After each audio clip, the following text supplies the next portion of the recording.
Hello, so this is What If Naruto was in Fairy Tail. So before this starts, check the description for the link to this fanfic and its author, also in the description of the way. Let's get into the movie. Konoha. Dreary and weakened, a woman with long blonde hair slowly stalked her way in a single direction, her mind in a trance-like state as she walked forward. The woman in question was, for lack of better words, a goddess with a curvaceous figure that didn't seem possible for any normal woman. Even her choice of fashion further elevated her beauty, as she wore a loose kimono with fur lining on the top while also having flower designs all over it as well as zigzag patterns on its edges. Yet her most striking feature was the hood, which covered her head and was adorned with an upward crescent moon with a gem on top as well as a pair of wings on each side. Though one might ask who this woman was? Or maybe ask why said woman seemed to be in such a vulnerable state. The answers to these questions were quite simple, as the woman wasn't actually a woman in the conventional sense. No, she was one of the 5 dragon gods known as Selene, the dragon that crosses dimensions. A powerful creature who was currently in a weakened state due to just giving birth to the child cradled within her arms. The child was her son Naruto, who she had conceived with a man from this dimension named Minato Namikaze. A man who had unintentionally stolen her heart and made the cold and ruthless dragon actually care for a human. A race which she had believed for centuries to be a nuisance and served as nothing more than a form of entertainment. Yet Minato was different from any human she had encountered before. He was strong, kind, and above all else loved her unconditionally despite knowing the truth about her. Selene had to admit she never intended to fall for a human or even give birth to another child. However, instead of having her fun within this dimension and leaving, Selene found herself slowly building a life here with Minato. Unfortunately, as the weakened dragon stopped walking and looked at the ground, her chest tightened. Since laying on the ground in a pool of blood was her lover and father of her child. Why? Selene asked in a hollow voice, as she hovered over the body of the man she loved. The Hokage's duty is to protect everyone. A shallow wheeze escaping Minato's lungs, the man slowly reached up with his hand towards Selene and Naruto. Can I see our son? Lowering herself softly onto the ground by Minato's side, Selene adjusted Naruto carefully enough so the man could see the newborn.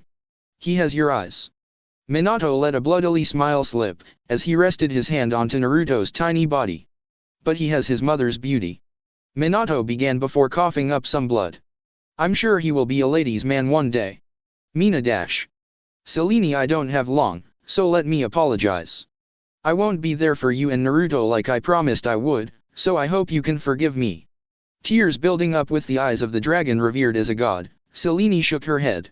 Don't apologize to me, love, I should have protected you. Now don't blame yourself, you were busy giving birth to our son. Just please take care of each other. Minato, I dash. You know the moon is especially beautiful tonight.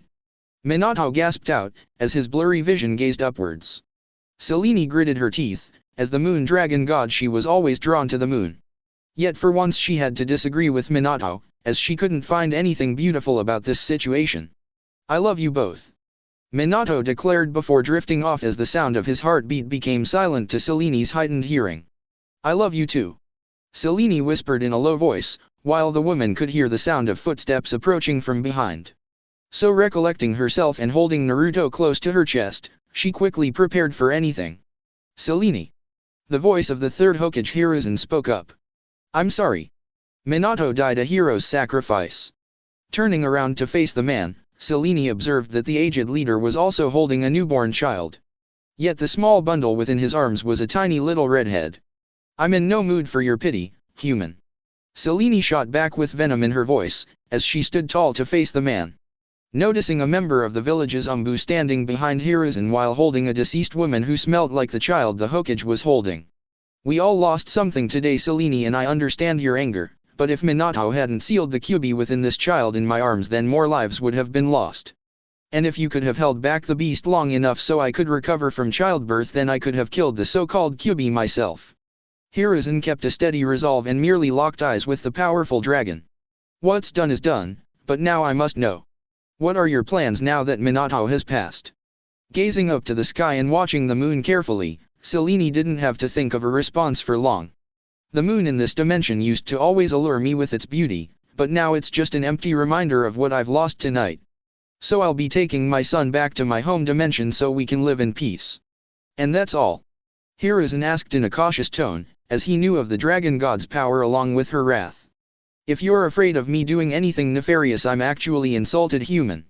Minato died protecting this village, so I will simply take my leave, as there is nothing here to keep me and my son within this dimension.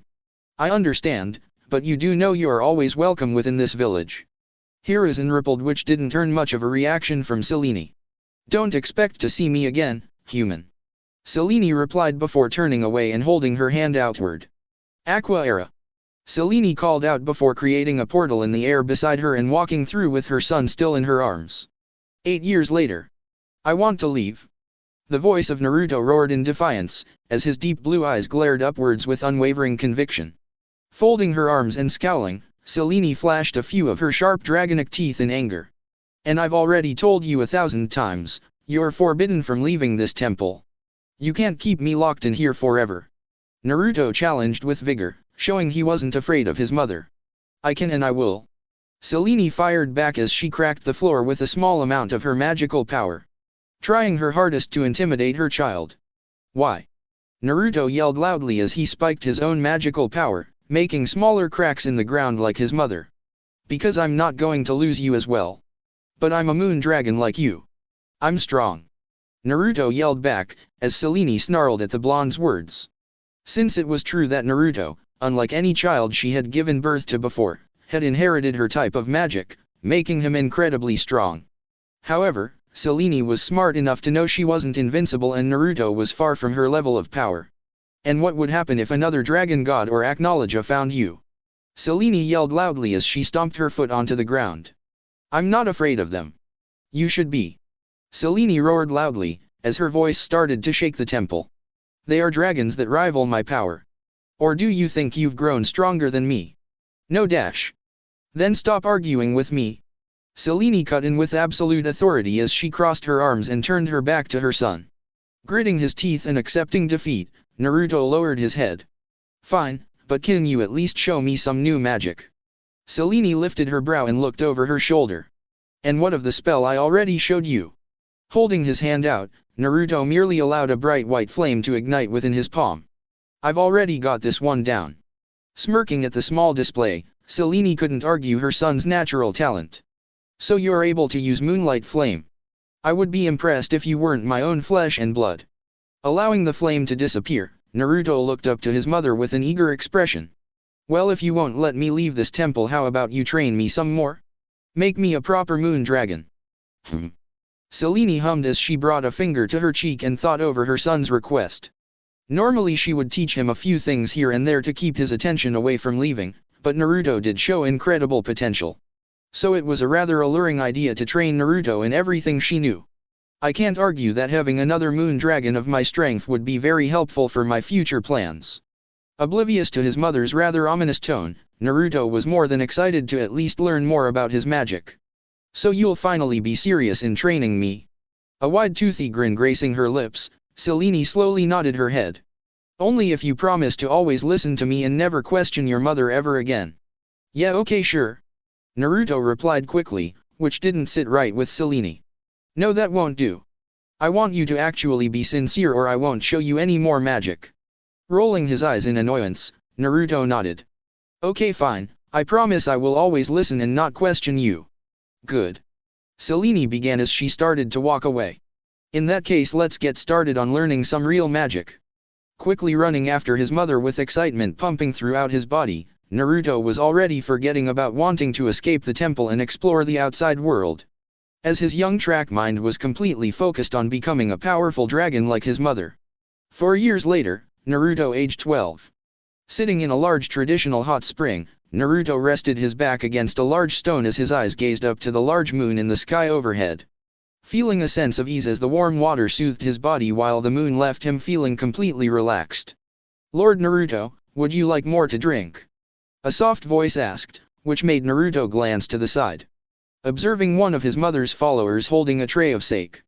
Reaching out and accepting a cup from the woman, Naruto gave a friendly smile. Thank you. The young dragon rippled, showing his kindness and manners. It's my pleasure. The follower declared as she stepped back. Taking a small sip of the sake, Naruto savored the flavor as he had developed a small taste for the stuff thanks to his mother. as daily bathing and sake was a frequent habit of Selene's that she had passed down onto her son. "So tell me, Naruto." The voice of Selene spoke up, which caused Naruto to look across the hot spring to his mother, who was casually sipping on her own sake and submerged into the water. "What do you think of this sake?" "It's good," Naruto replied as he lifted his brow. "But it's not the usual sake you drink. I can taste a distinct difference." "That's a good observation, it's sake I have kept over the years," Selene informed as she seemed to gaze off to the side. "It originated from your father's home village, in fact this was his favorite sake." This information grabbed Naruto's attention. It was rare for Selene to ever mention his father, and when she did so it was in very small details. In honesty, the only things Naruto knew of his father was his name and that he was dead. "You don't talk about dad much." Naruto spoke up softly as he tried to see if he could get anything from his mother. No, I don't," Selene replied in a rather bland and monotone voice. "Would you like to?" Naruto asked, which did earn his mother's attention.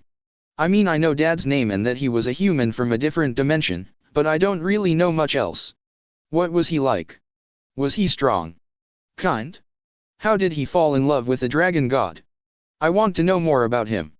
Sighing to herself and motioning for her followers to leave, Selene slowly walked over to Naruto and quickly took a seat by her son. Then as they were alone, both mother and son gazed up at the moon. "Minato was very kind," Selene began, which surprised Naruto as she was actually speaking about his father. "You definitely inherited my looks and powers, but without question your kindness comes from your father. It was always something I couldn't comprehend." "What do you mean?" "I had traveled to your father's dimension 14 years ago in a time when all the lands were engaged in a bloody battle called the Third Great Shinobi War. At this time I was just enjoying myself and had made my own temple within one of the lands locked in the conflict. As such, I quickly found the war knocking on my new doorstep and I threw myself into the war in retaliation," Selene explained as Naruto now found himself completely absorbed in his mother's tale. "With my powers it was quite easy for me to annihilate any human who was foolish enough to challenge me. Yet one day when I was ambushed by a group of warriors from a village called Iwa, your father appeared. He didn't know at the time I was powerful enough to defend myself, but he jumped forward without hesitation and slayed every enemy within the area. It was an incredible display of power for a human that instantly grabbed my attention, but that wasn't what created my interest with your father." "Then what was it?" "It was his kindness, as I had watched him ruthlessly and brutally kill those humans. However, when the battle was over he suddenly displayed compassion and regret for those who had been killed. It was such an odd thing to witness. An overwhelming slaughter that was over in seconds, but the one responsible was such a kind-hearted person. It was a strange thing to see and made me interested in learning more about your father. So because he caught my interest I followed him from that day forward, fighting for his village and watching as he quickly became a hero and leader of his village. Not much longer after that the war had come to an end and I ended up pregnant with you. Then. Well, I think you know how the story ends. Dad sounds like he was a really amazing person." Selene nodded in response. "I have never cared for a human, let alone loved one as much as I loved your father." Naruto smiled and looked at his mother. "You know, we should talk more about Dad. I've never seen your eyes with so much life in them." Taken off guard by her son's words, Selene didn't even realize it, but she was at ease talking about Minato. Something she thought she would never be able to do. Maybe, but don't get your hopes up. I just feel sentimental today. You know, maybe one day I'll find love like you and Dad did. Then I can tell you all about her and you can tell me more about Dad." Laughing and pressing her hand onto her son's head, Selene ruffled Naruto's hair at his comment. "Please, your mommy will chew up and swallow any little girl that even thinks about trying to have a relationship with you." Naruto rolled his eyes. "First I can't leave the temple and now I can't even have a girlfriend. You're not overbearing at all." A tick mark appeared on Selene's forehead, as she started to put more and more pressure onto Naruto's head, making the blonde slowly sink into the water. "Don't get smart with your mother, brat." Flailing his arms and trying to fight back, Naruto quickly found his mother's hair and tugged on the woman to bring her down with him. An action that quickly led to the mother and son dragon duo getting a little destructive with their magic in frustration, but this was a normal occurrence for the two that many within the temple just accepted. 6 years later, Naruto age 18. Standing with his arms crossed and not even sweating, Naruto looked around the area that had shown clear signs of a serious battle. If the one-sided ass-kicking that Naruto just gave to his mother's elite squad could be considered a battle. Sorry Yuko, Hakun, and Mimi, but I've decided I'm gonna finally explore the world and you can't keep me here anymore.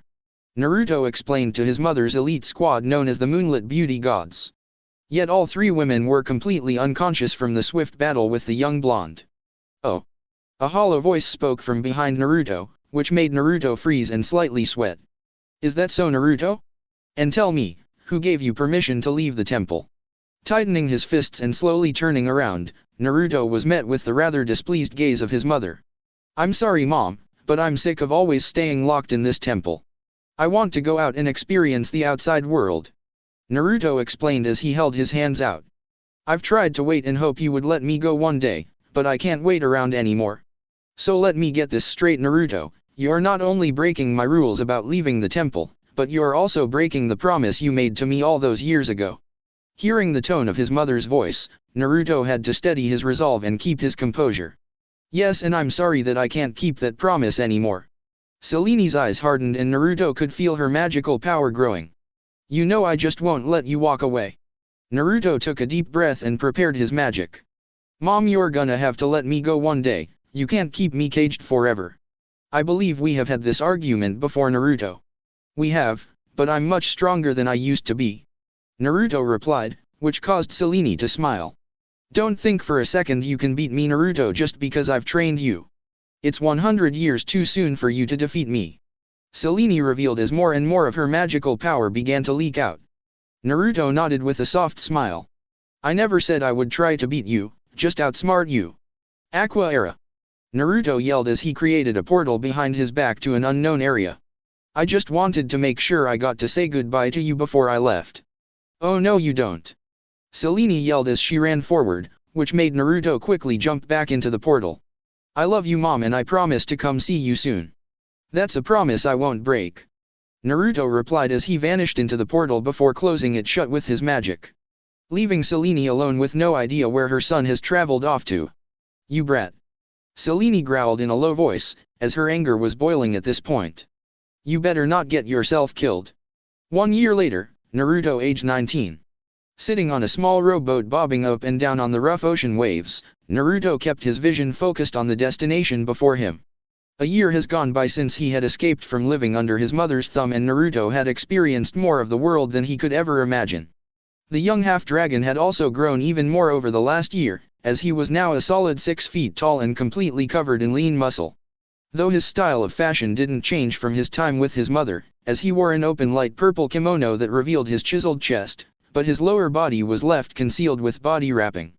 Though the most striking feature was the wooden practice sword that Naruto had resting on his shoulder. This wasn't just a simple piece of wood however, as it was a special magical item that Naruto had found on his travels. This particular item had the ability to have magical power transferred into it for 2 purposes. The first was to strengthen the durability of the item to make it much stronger than an average piece of wood. The second ability was to grow and shrink the sword to either increase its range or make it easier for traveling. Though the main reason Naruto used this weapon was to avoid using his moon dragon magic. Since he didn't want his mother to catch wind of him and track him down so she could drag him back to the temple he grew up in. Since he was having a lot of fun outside of the temple and didn't want to go back home anytime soon. Which was a big reason why Naruto was traveling on a small boat instead of just flying where he wanted to go, as it was easier to lay low this way. Besides Naruto was a dragon not a dragon slayer, so he didn't have any issue with motion sickness. Currently the blonde was making his way to Galuna Island, a place that held an ancient temple to the moon. Naruto being the son of the moon dragon god wanted to visit this temple, as he had a small inkling his mother had some hand in Galuna Island before fleeing to Giltana to escape Aknowledge. So since his mother obviously wouldn't come looking for him here, he felt why not try and see if he can learn anything about his mother. So that's Galuna Island. Naruto mumbled as he gazed at the large island in the distance. Taking note of the purple moon cascading over the island. You don't have to be a moon dragon to know something isn't right with that moon. Standing upright on the boat, Naruto studied the strange moon and wondered if this phenomenon was normal for the island. However, upon further inspection Naruto could identify that a layer of magical residue was responsible for the moon's sudden color. Now I really want to explore this island. Naruto mumbled with excitement, as his boat eventually reached the beach of the island. Yet as his boat arrived his nose began to pick up a cluster of smells. One of which heavily resembled a dragon and that made Naruto's eyes grow wide. It's not Mom's scent, but if a dragon is here I have to be careful. Naruto began softly as he started to walk deep into the island in the direction of the scent of the dragon. Eventually finding himself standing in the brush line with a small village gathered together. Finding a group of demonic-looking people all surrounding 4 unfamiliar humans and a cat. What's going on here? Naruto mumbled as he saw a pink-haired teenager that the dragon smell was coming from talking to a girl with scarlet hair and knight armor.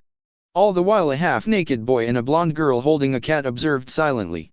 Yet as Naruto watched from his concealed location the girl with scarlet hair quickly snapped her eyes to his location and summoned a sword that she threw right at Naruto. Forcing the half-dragon to raise his wooden sword to block the sudden attack from piercing his head. Hey, what the hell, you psychopath? Don't just go slinging swords at people. Naruto yelled as he revealed himself to everyone by spiking the sword onto the ground. Why are you spying on us?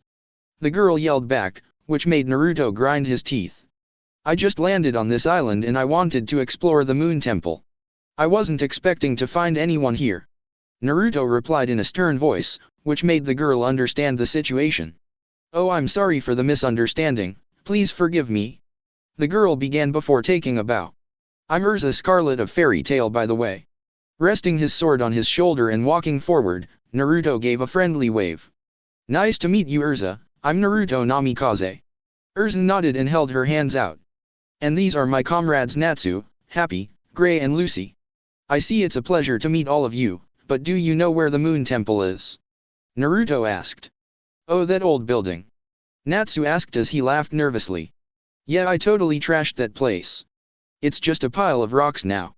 Falling flat on his face, Naruto couldn't believe he wasted all this time to find out some idiot had destroyed the temple. You gotta be kidding me. I came all this way for nothing. Heh, sorry. Natsu chuckled. That's flame brain for you. Gray added with a small laugh as he stood over top of Naruto. Yeah, sorry about Natsu. Lucy giggled. Aw man, this is a total pain. Naruto groaned as he rubbed the side of his neck. Now I wasted my time and don't have anything else to do. Everyone listening to Naruto vent felt sorry for the blonde's bad timing, but Natsu suddenly got very interested the moment his nose began to catch wind of Naruto's scent. Hold up. Why do you smell like a dragon? Natsu yelled loudly as he pointed at Naruto. A dragon? Lucy and Happy gasped together. Like another dragon slayer. Gray chimed in. Urza locked eyes with Naruto, who seemed deep in thought, yet to her and everyone's surprise the blonde gave a friendly laugh and smile. I've got no idea what you're talking about. What? The fairy tale wizards yelled, which made Naruto snicker. Yup, I'm just a wandering wizard looking for fun. Naruto lied as he didn't know these people and he didn't want anyone learning about his status as an actual dragon. But tell me, what's going on with this island? I can tell there is some magical residue over the island that's changing the moon's color. Huh. Gray, Natsu, and Lucy all mumbled while Urza merely nodded. So you've figured it out as well. You must be quite the wizard. Urza complimented before looking up. A group had been using the moon drip ceremony to resurrect a demon. Me and my guild mates have stopped those individuals and I was about to break the barrier over this island. Ah, I see, so you have things under control. In that case I'm gonna go find what's left of the temple and see if there is anything that isn't destroyed. Naruto mumbled in an annoyed voice as he glared at Natsu. Urza nodded and folded her arms. Well, if you would like to wait for me to clear up this magical residue I can at least guide you to what's left of the temple. Giving Urza a wide grin, Naruto tightly grabbed his wooden sword. That would be great, Urza, but in that case why don't I help you with this magical residue? I would appreciate any help you could provide, but me and Natsu should be able to handle this. Urza explained, which caused Naruto to simply step back and observe, as he didn't want to show his magic anyway and he was curious to see Urza and Natsu's magic. Alright, show me what you guys got then. Naruto cheered as he quickly found out that Urza used some time of magic to equip different kinds of weapons and armor, while Natsu was a fire dragon slayer, which explained the dragon scent. The two then used a combined attack where Natsu used his fire to propel Urza's weapon high into the air to shatter the magical residue. From there the moon was on full display for everyone, and as Naruto himself gazed up to the massive orb in the sky, he was almost sure his mother would have been drawn to this island. However, what was truly interesting was that the island inhabitants were demons who had forgotten what they truly were. This made Naruto think back to the ONIs back at the temple he grew up in, further cementing the idea that his mother had her dragonic hands in this island at one time or another. Yet as the island's inhabitants celebrated the return of their memories with the fairy tale wizards, Erza quickly took Naruto off to the side and down a path into the jungle. Then as the two made their way through the winding foliage, Erza suddenly decided to voice her curiosity about Naruto's intentions. "So why exactly are you wanting to see this temple?" Erza asked in a rather straightforward and blunt tone. Watching his words carefully, Naruto merely shrugged his shoulders, since he figured he could be somewhat honest with Erza. "I was looking into some of my family's past and I think this island might have connections to my family." "What do you hope to find about your family?" "Just what they were like when this island's temple was built," Naruto began, as his true goal was to learn more about his mother from a source that wasn't also his mother. "I see." Erza trailed off as she looked at the sword Naruto was still holding. "Tell me if you don't mind, but what type of magic do you use? You said you were a wizard and I noticed the wooden sword you have. So I was curious if your magic involved swordsmanship." Holding his weapon out for further inspection, Naruto merely grinned awkwardly. "I know a few tricks, but this is just a magical item I use when I need to defend myself. I'm absolutely awful with a sword, but I can brute force most things." Erza merely nodded and summoned a sword of her own. "I myself use requip magic that lets me use different weapons and armors. In fact, if you ever wanted I could show you a few things with a sword." Well, I have quite a lot of free time and nothing to do. Especially after I'm done here, since this is my only real destination in mind. So since I have no home to go back to, maybe I could let you show me a few things." At this Erza lifted her brow. "So you're just wandering around with no home or real goal?" "Yup. I took off from my actual home a year ago and have just been exploring different places and meeting new people. Eventually I caught wind of this island and ended up here." "Will you return back to your home?" Erza asked, which made Naruto snicker. "One day maybe. I did make a promise after all, but mom kept me locked away for years. So I wanna have some adventures before she catches me." "Catch you?" "Oh yeah, about that." Naruto mumbled as he rubbed the back of his head. "I sorta ran away from home and my mom didn't really approve of me leaving. She's a super powerful woman and would totally kick my ass and drag me home if she found me." Erza giggled at the blonde's words. "She sounds like a very protective mother." "Overbearing is more like it." Naruto groaned in annoyance. "But I'm the only family she has left, so I can see why she wants to keep me close. She's just gotta realize I gotta live my own life and spread my wings a little." "Well, if you have nowhere to go, why not come with us to Fairy Tale?" Erza asked as the wind blew throughout the forest, shaking the trees from side to side, allowing the smallest amount of moonlight to illuminate over Erza. Something that made Naruto's eyes grow wide as he was mesmerized by the scarlet-haired girl's beauty under the moon. "Like join your guild?" Erza simply nodded with a soft smile. "Yes. I don't know." Naruto began with a skeptical voice. "I've spent a majority of my life locked in one place. I kinda want some freedom. As someone who knows what it means to be locked away without any freedom, trust me. A guild is different. It's a home you can come and go to at any time."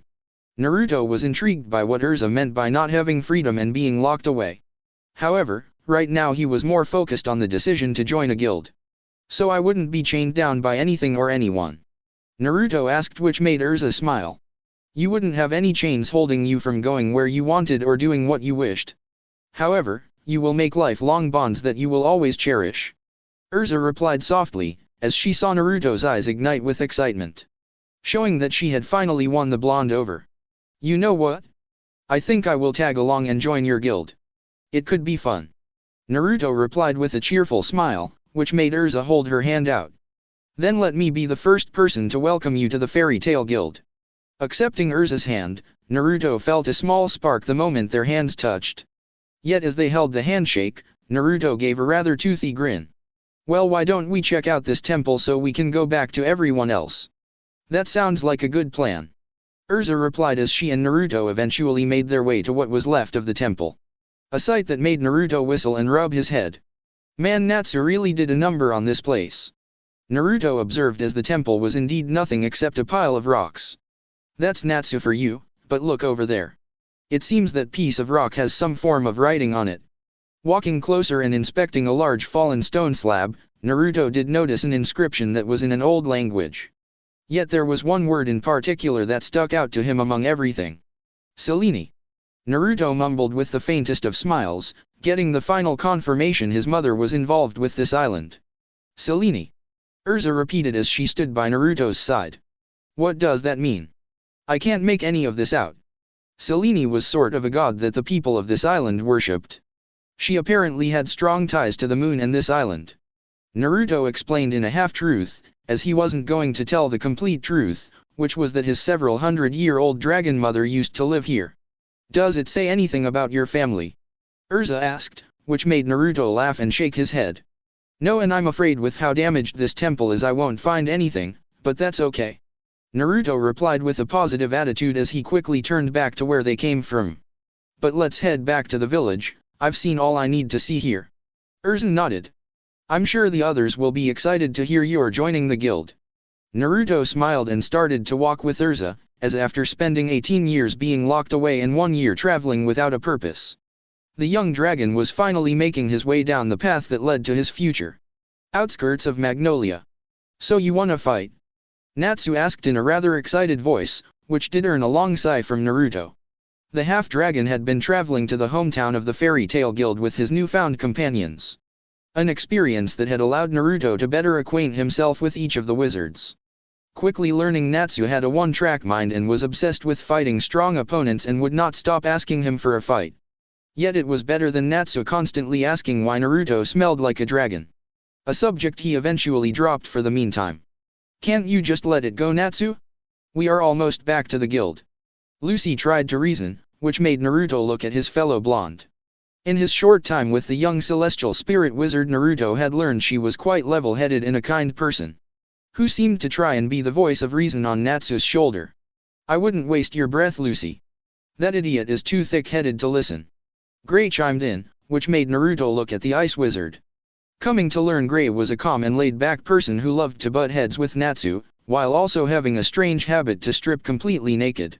What did you call me, jerk? Natsu roared as he glared at Gray. Gray quickly puffed out his chest and pressed his torso into Natsu. You heard me, dumbass. Boys.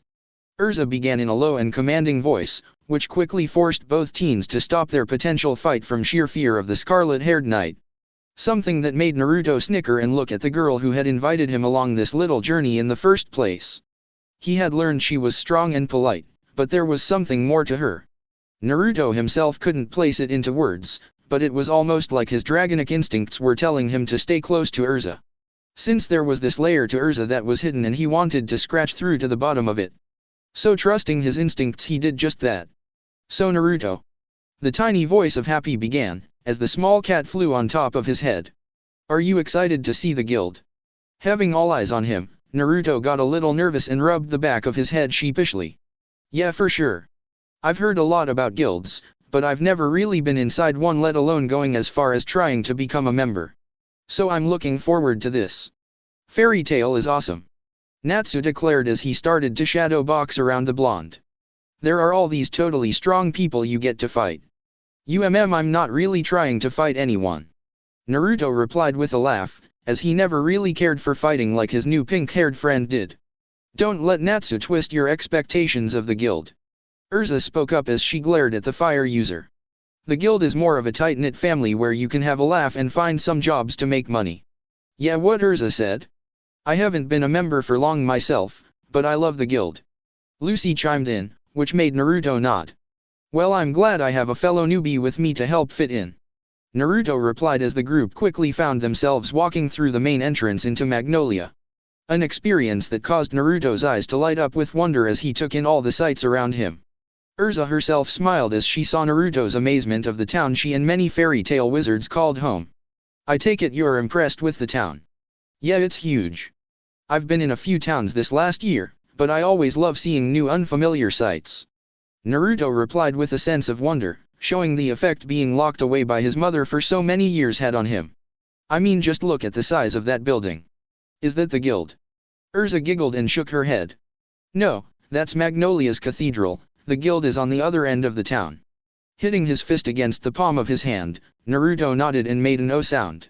You know, if you're impressed with the buildings you should see Magnolia during a festival.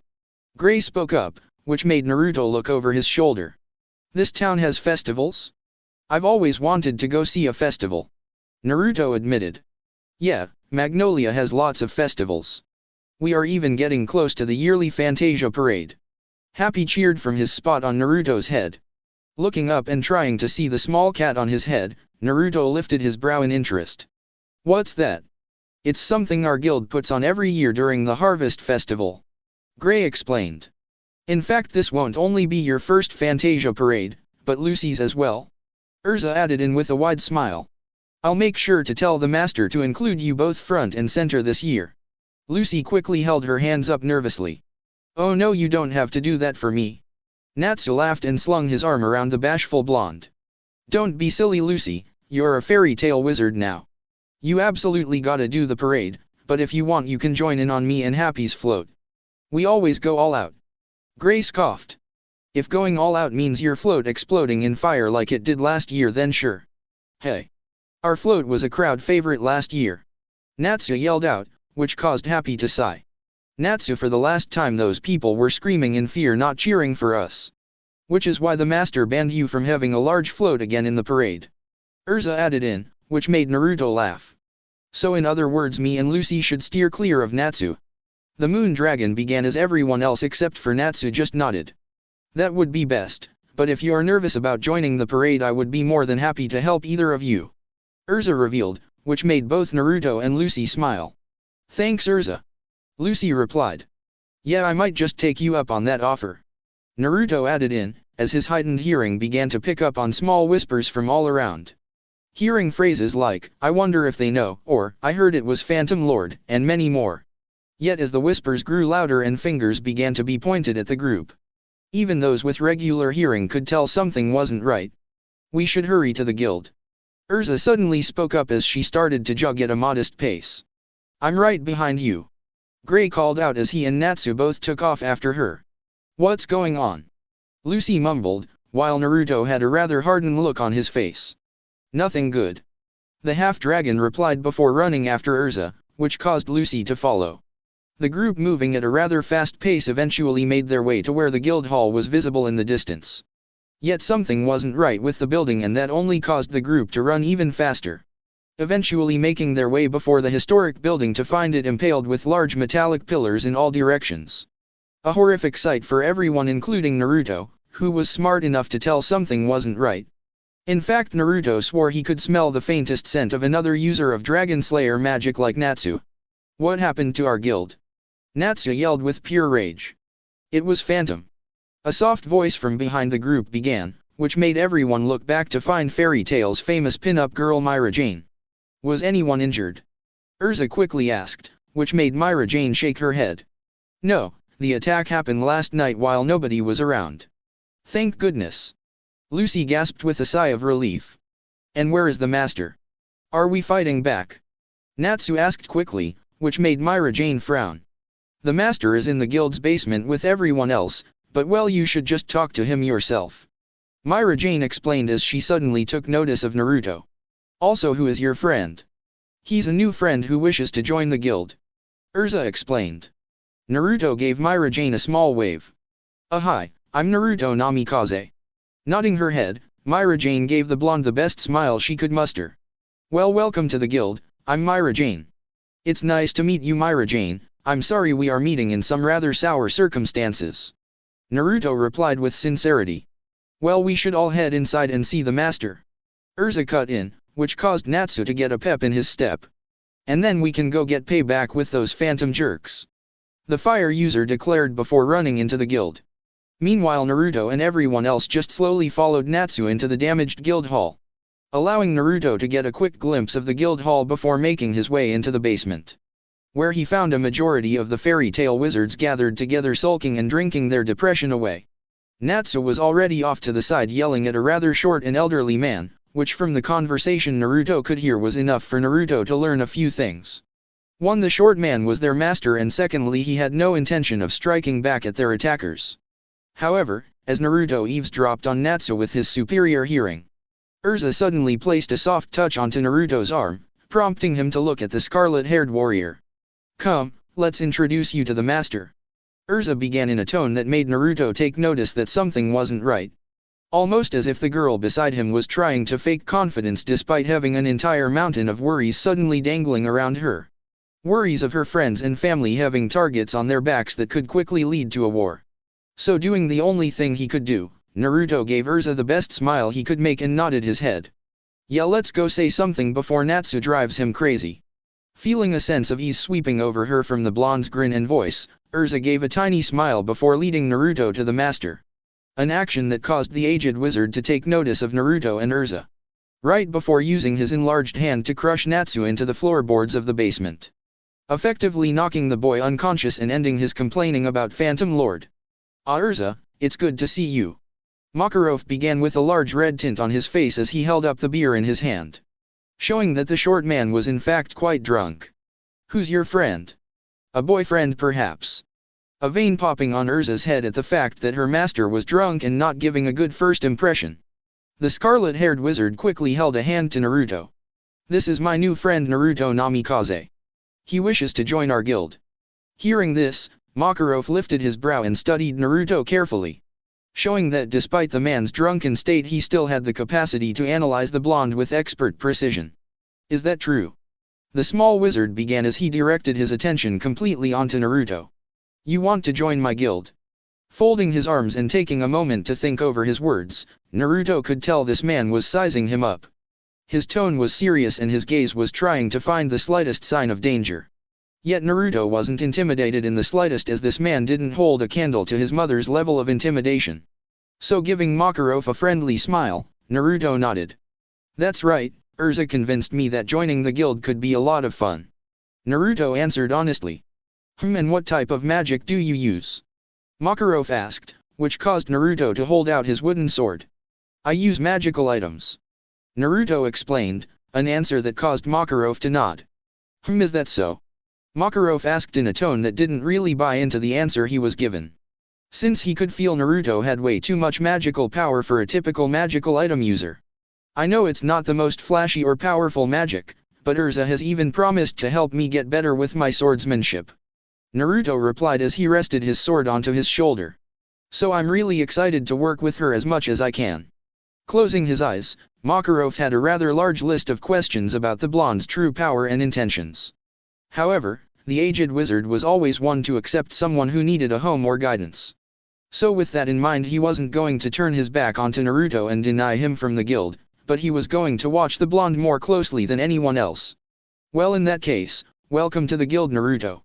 Makarov began as a small magical item that creates guild stamps shimmered to life in his hand. "So where would you like your guild mark and what color will it be?" Thinking for a second, Naruto eventually opened his kimono to reveal his chest to the man.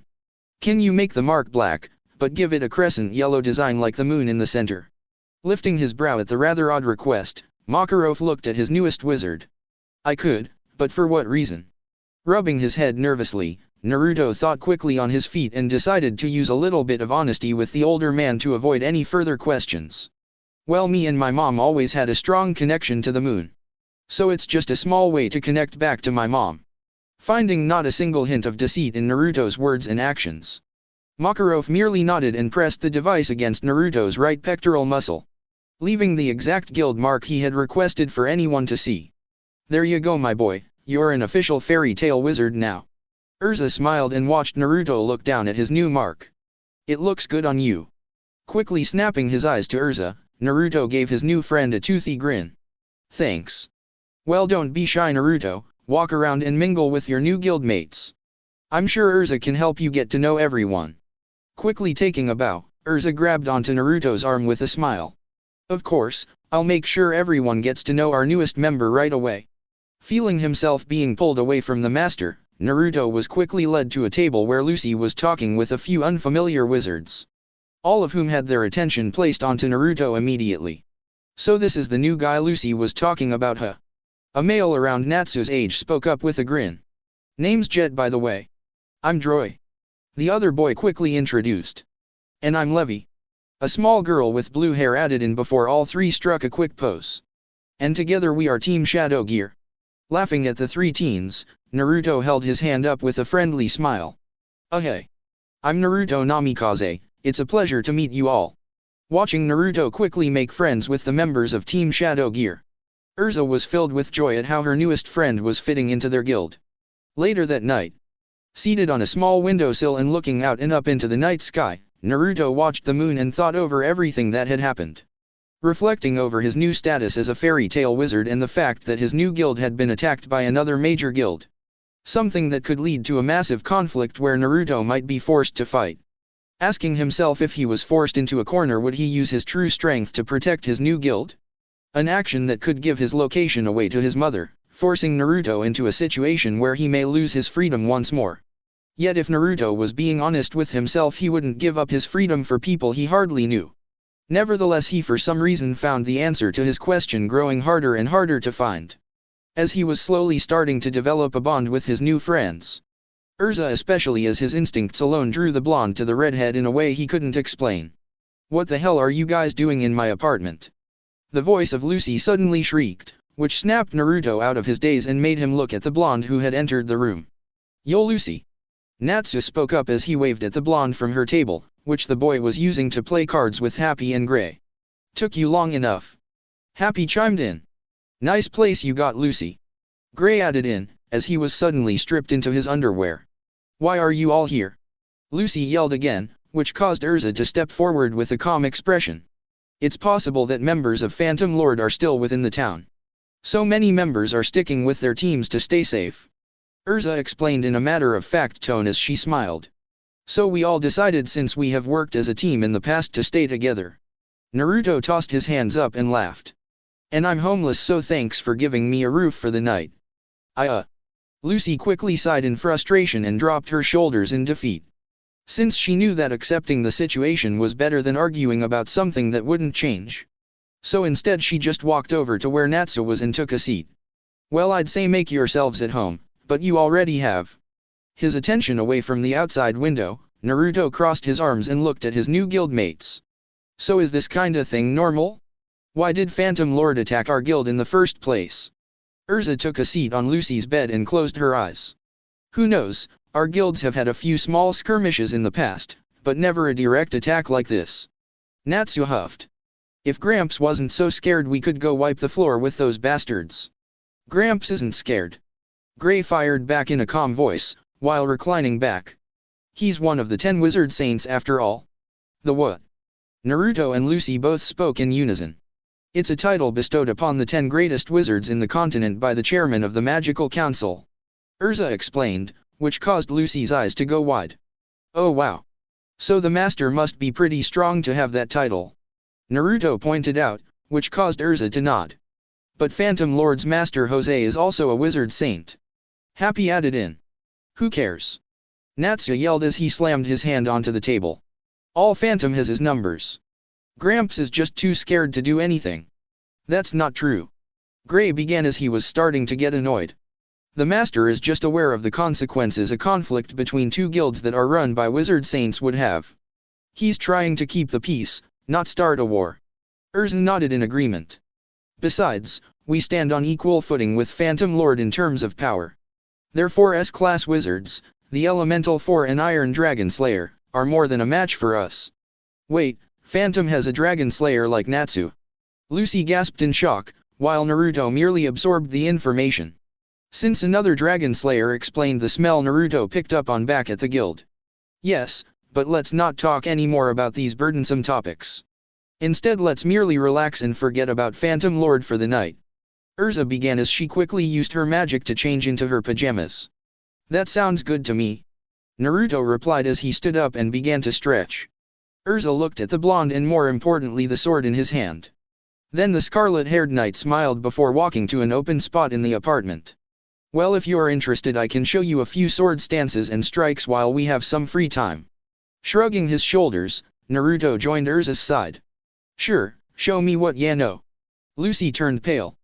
Please don't destroy my apartment. Don't worry, Lucy, we won't spar or anything. Just go over some basics. Urza reassured as she summoned a sword in hand and began to demonstrate a basic sword stance. Now Naruto, follow along with me. Mimicking the girl's movements, Naruto listened carefully to every tip and trick of expertise that Urza had to offer. Something that caused the scarlet-haired knight to smile as she enjoyed this moment she was sharing with the blonde, as she had never shared her swordsmanship with anyone else before. You're a natural. Urza complimented with a small smile as she watched her newest guildmate take to her teaching. We just might have to ourselves a little spar. That could be fun, but I don't think our current location is the best training field.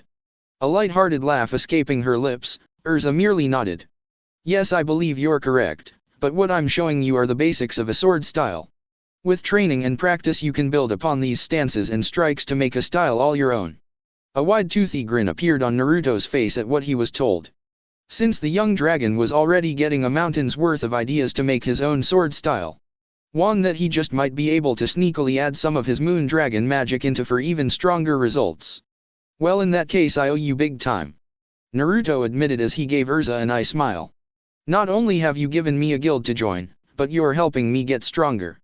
I promise I'll make it up to you one day. Urza merely nodded with a smile of her own. I'll hold you to that.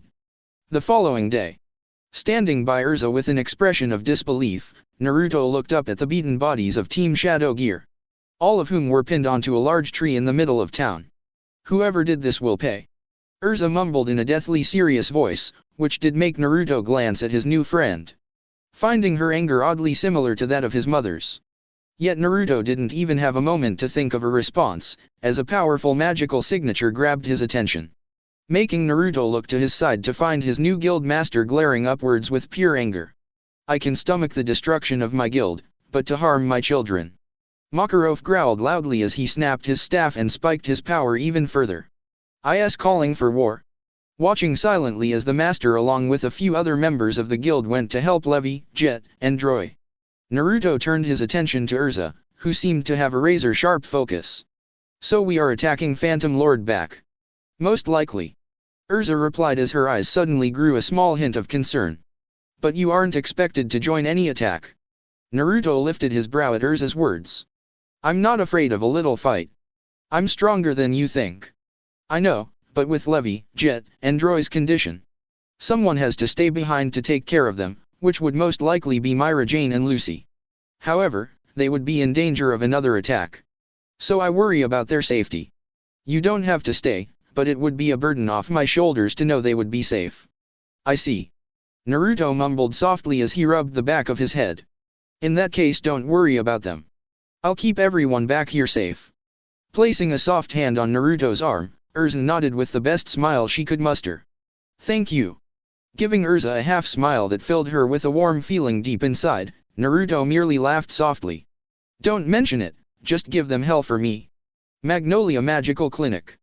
With his back against the wall of the room that Levi, Jet, and Droy were placed in for their injuries. Naruto watched with a rather neutral expression as Lucy tended to the wounds of the fellow guildmates. Wondering to himself if he made the right decision to stay behind with Lucy and watch over their comrades. Don't worry. Lucy spoke up, which grabbed Naruto's attention. Everyone will be okay, our guild is strong. We just need to trust in our friends to kick Phantom's ass. Sighing to himself and removing himself from the wall, Naruto stood beside Lucy and looked down at the blonde. I guess you're right, but I'm starting to regret staying behind. Don't be. No one expects you to put yourself on the line for people you just met. Besides, helping me with taking care of these three is more than enough help. All the same, I hope Urza and everyone else is okay. Lucy got a soft smile and looked away from Levi and up at Naruto. You seem to have become rather fond of Urza. Don't tell me our newest member has a crush on the queen. Naruto narrowed his eyes at his fellow blonde, as whenever she was near Natsuo he could hear her heartbeat grow faster. Big talk from a person almost as new as me. Who happens to fancy a rather loud-mouthed dragon slayer? Turning beet red and fumbling over her words, Lucy didn't know how to respond to Naruto. Something that made the dragon smirk with a toothy grin before giving her a pat on the shoulder. I didn't embarrass you, did I? Naruto asked with a light-hearted laugh. Don't worry, I won't tell a soul. Wait, don't dodge my question like that. You do have a crush on Urza. Lucy quickly accused as she pointed her finger directly at Naruto. I wouldn't call it a crush. Naruto replied coolly as he looked off to the side and shrugged his shoulders. You probably wouldn't understand it, but her scent is calming to my senses. Her voice is soothing to hear and she has this aura about her that keeps me intrigued. Lucy looked directly at her fellow blonde with a deadpan expression. So you have a crush? His eyes twitching in annoyance, the half-dragon glared at his new friend. It's not that simple, okay? Giggling and covering her smirk with her hand, Lucy had to admit Naruto was someone who could make a person smile through the bleakest of times. Okay, I'll drop the subject for now, but I'll be rooting for you and Urza. And with how both you and Natsu pester me about something, I'll be rooting for you too. Naruto shot back, making Lucy turn red once more. Okay fine, let's call a truce. Lucy quickly gasped out, which made Naruto smirk. Alright, truce. Naruto replied softly as he was enjoying himself with his little back and forth with Lucy. Wondering if this was what it was like to have a sibling to argue and bond with. Good. Lucy began as she stood to her feet and started to stretch. I'm going to head out and pick up a few things that will help these three. Naruto nodded and grabbed his wooden sword. I'll come with you then. Holding her hands up and smiling, Lucy shook her head. You don't have to, I'll be fine. Resting his weapon on his shoulder, Naruto simply started to walk towards the exit. And leave you alone for another attack? Not a chance. Quickly joining Naruto's side, Lucy lifted her brow. But who will keep Levi and the others safe? Tapping his ears with a rather wide grin, Naruto gave Lucy a confident look. Let's just say I have the ability to hear and smell better than most. If anyone unfamiliar gets near them, I'll know. Being oblivious to the implications of Naruto's heightened senses, Lucy merely gave the blonde a small bow. Well, in that case, I appreciate you tagging along to keep me safe. Just know I'll watch your back as well. Walking out into the streets of Magnolia, Naruto nodded. Sounds good to me, Lucy, just lead the way. Well, there is a cheap stall this way that sells some local ingredients. I was thinking about preparing a nice meal to help Levi and everyone recover faster. Lucy explained as she started to walk with Naruto following close behind. That's rather thoughtful of you.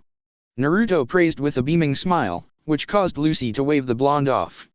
It's the least I can do. Levi has been a really great friend ever since I joined the guild. So I wanna do everything I can for her, Jet and Joy. Feeling a drop of rain against his skin, Naruto immediately felt on edge. Since out of nowhere a downpour of rain began to cascade down onto him and Lucy. Where did this rain come from? Lucy grumbled as she quickly used her hands to try and shield the top of her head from the downpour. Naruto, smelling unfamiliar magic in the air, knew this wasn't a natural rain, but was instead the byproduct of someone's magic.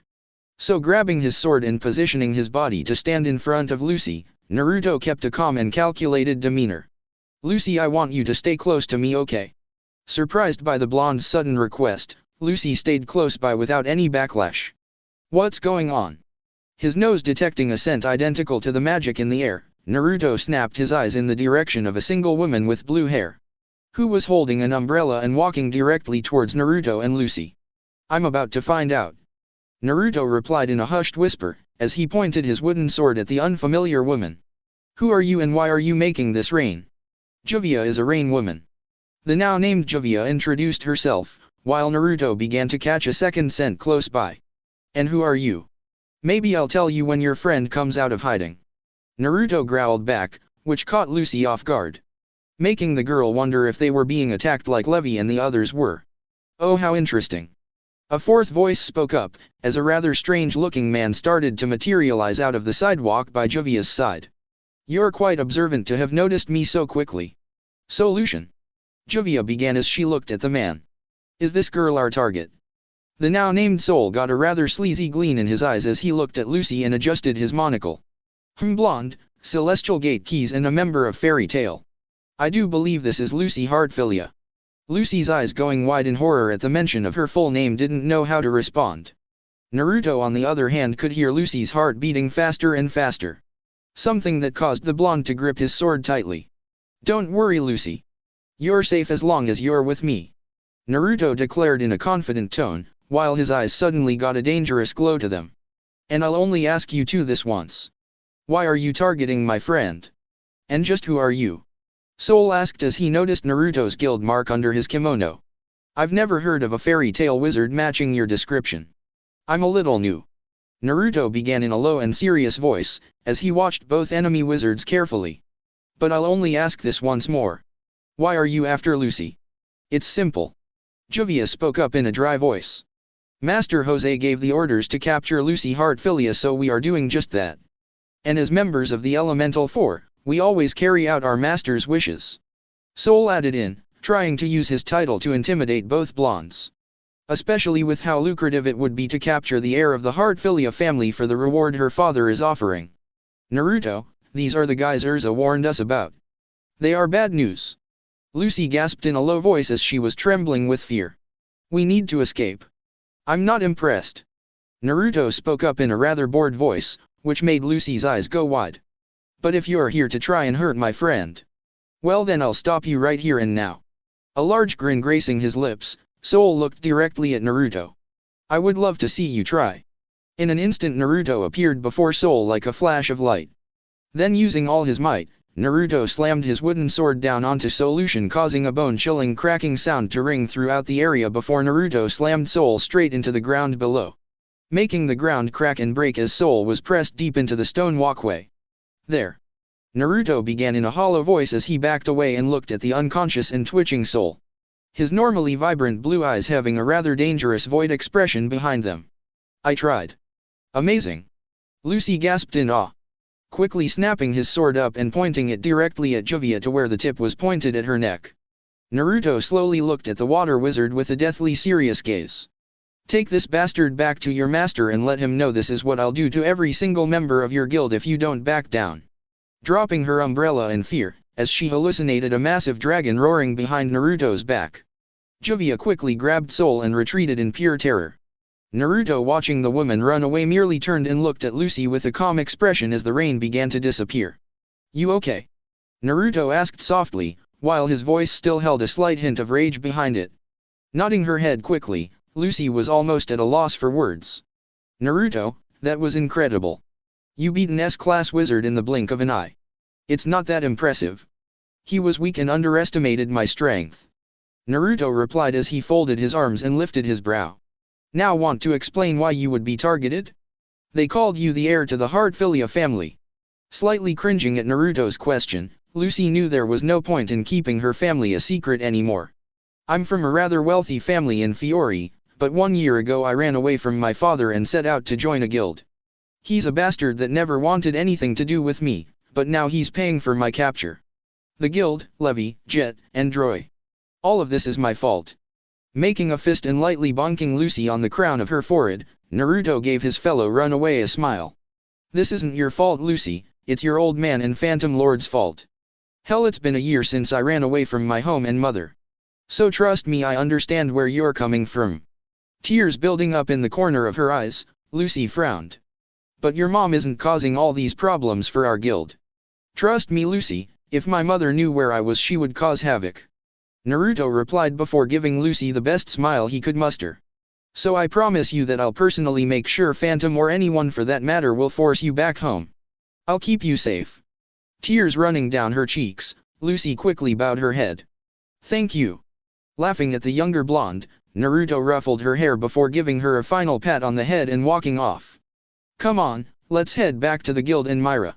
We can tell her what we learned and figure a way out of this mess. Looking up to Naruto and running along his side, Lucy merely nodded with a wide smile. She never had any siblings to look after her, but as she stayed by the older teen, Lucy couldn't help but think if this was what it was like to have a protective older brother. Later at Fairy Tail. Standing naked in a scorching hot shower, Naruto merely had his arms pressed against the wall as he was deep in thought. He had kept Lucy safe and escorted her to Myra Jane to explain the situation to the former S-class wizard. However, not much longer after Naruto and Lucy explained what they learned from Soul and Juvia, the rest of the guild had returned. Yet they were not victorious, but instead beaten and battered, with the master being in the worst shape. Considering in the attack he had his magic completely drained, leaving him in a critical state. An outcome that again made Naruto question himself, as if he would have gone with everyone he could have made a difference. I could end this little war right now if I wanted. Naruto thought in frustration as he began to think of everyone who had been injured so far. Mom wouldn't find me if I used my magic right away, but eventually word would spread of my abilities and then she would definitely be onto me. Naruto tightened his fists. Maybe after all this time she would forgive me for leaving and give me more freedom. Naruto mused in thought, but quickly frowned. No, that's not like mom at all. However, a realization suddenly struck in Naruto's mind. Realizing he was trying to convince himself to use his magic to help his friends. Realizing he was starting to care for these people more than his own freedom. Realizing he was almost ready to risk it all to help people he hardly knew. Am I really ready to give myself up to save everyone? As Naruto had his inner turmoil, he wasn't paying attention to his surroundings one bit. So he didn't hear the footsteps approaching the shower's door until it slid open, revealing Erza, who was wearing nothing besides a towel around her body and sporting a blush as crimson as her hair. What are you doing here? Erza yelped in shock, as she used both hands to hide her eyes. An unfortunate decision for the young wizard, as the towel around her body quickly fell onto the ground, unveiling her body in all its nude glory to Naruto. Couldn't you hear the water running? I'm taking a shower, you pervert. Naruto yelled back as his face was equally as red as Erza's. However, he wasn't trying to hide his eyesight from the beautiful girl before him. I'm not a pervert. This is the girl's shower. Erza fired back as she used her hands and arms to cover her exposed body. How was I supposed to know? I've hardly been here a day. Naruto shouted back, which caused Erza to recoil back and her eyes to twitch. Okay, you may have a point. The scarlet-haired woman admitted, as she lowered herself to grab her towel. Then by concealing herself she tried to avoid looking at Naruto. And are you not going to cover yourself? Naruto shrugged his shoulders. My childhood home had a rather large hot spring, so I was used to people seeing me naked. So you're a pervert like Gray. Okay, for one, you're the pervert. Why are you even still here? And second, taking baths in my own home while my mother's followers were around to serve us was completely different than being a nudist like Gray. Absorbing new information about Naruto, Erza turned her back to the blonde. I'm just merely waiting till I can have my turn. However, you had people serving you? Were you rich like Lucy? Taking a deep sigh and realizing Erza wasn't going anywhere, Naruto turned the water off and went to grab a towel to dry himself off. My family wasn't exactly wealthy, just powerful. What do you mean? It's exactly what it sounds like. My mother is an incredibly powerful person, and that power causes people to flock to her. Naruto explained in a rather simple tone. And just how powerful is your mother exactly? Erza asked as she looked at Naruto from over her shoulder, finding herself incredibly curious about the blonde's past. I don't know how to place it into words for you to understand, but if our guild and Phantom Lord joined forces to fight my mother, you would all die. Naruto explained in a deathly serious tone that made Erza jerk her body around to look at the blonde. You're exaggerating, right? Not in the slightest. Naruto replied as he started to dress back into his kimono. But how? Erza asked as she found what the blonde was telling her impossible to believe. Quickly realizing he was saying too much about his mother, Naruto closed his eyes and sighed. Don't worry about her. She's not really important right now. We should keep our attention on our current situation with Phantom Lord. I'm certain we haven't seen the last of them, and with the master injured, who is calling the shots? Erza frowned at this question. We have several active S-class wizards, but I'm the only current S-class present to help. Erza explained as she tightened her fists in frustration. But I'm not fit to guide anyone. I wasn't there to help the master, and I don't know what to do without him. However, everyone is counting on me to take charge and lead the guild. Naruto was surprised as he could hear the cracks in the powerful and confident girl's voice. Even the way she was carrying herself was so defeated and lost, which didn't set right with the young dragon. Well, I might be new. Naruto began as he reached out and rested his hand on Erza's shoulder. But I'll do anything I can to help support you. Her nerves slowly dying down, Erza let the smallest smile escape her lips. Thank you. So tell me what I can do to help. Well, I dash. A sudden trembling shaking the guild hall, Erza stopped mid-sentence and looked at Naruto with concern. What was that? Naruto mumbled before another tremble shook the building and the sound of what sounded like massive footsteps could be heard. More trembling shaking the area, Erza quickly used her magic to change into her regular clothing. I'm not sure, but we need to investigate. Nodding his head and completely dressed, Naruto and Erza quickly ran out onto the front of the guild hall. Finding the rest of their guild all gathered as well, while a large looming castle on legs slowly stomped its way through the water in the distance. A sight that caught Naruto completely off guard, as he had never seen or heard of any type of walking fortress before. Urza on the other hand merely gritted her teeth nervously. I was afraid of this. The scarlet-haired knight began in a low voice, which made Naruto glance down at her. Phantom has brought their full force to us. Taking in this information, Naruto watched as the walking fortress came to a sudden stop a medium distance away from the guild, leaving Naruto and the rest of the Fairy Tail Guild on edge. I will give you this one warning. A voice projected through the fortress. Jose. Urza growled in a low voice. Hand over Lucy Heartfilia or die. Hearing this threat, Naruto looked over to Lucy. Finding his new friend was shaking with her head down, obviously horrified that she was the root cause of this guild war. Thinking he was about to say something to stand up for his new friend. Knowing he made a promise to keep her safe and he was going to see it through. Yet before Naruto could say or do anything, a sudden voice yelled out. Not a chance in hell. Natsu roared in anger, as he shook his flaming fist at the fortress. Lucy is one of us. Mikao yelled out. We'd never give her over to you. Kana added in loudly. Elfman flexed his muscles and growled. A real man never turns on his friends. Hearing similar declarations to keep Lucy within the guild and not give her up, Naruto was completely surprised. He knew Lucy was almost as new as he was. Regardless, every single member of the guild was dead set on protecting her despite the threat Phantom Lord brought to their doorstep. It was surreal to see a group of individuals like this and left Naruto amazed at their response. More importantly, it left Naruto wanting to protect and preserve this outstanding group of people and their ideals. We would rather die than give away one of our own. Urza screamed loudly, which sent chills down Naruto's back. Fine, have it your way. You can all die together like the fairy trash you are. Watching a massive cannon barrel extend from the center of the fortress, Naruto could sense a massive buildup of magical energy. He's really trying to kill us. Naruto thought as he watched magic starting to gather at the barrel's edge. Should I use my roar to counter the blast? Fire the Jupiter cannon. Naruto, hesitating on what action to take, was suddenly caught off guard by Urza, who ran forward and used her equip magic to transform into a different armor set. That's adamantine armor. Happy declared in surprise, which earned a few gasps of surprise from the veteran members. Don't tell me she plans to stop that. Gray yelled out in worry. Urza, don't. You could die. Stop, this is insane.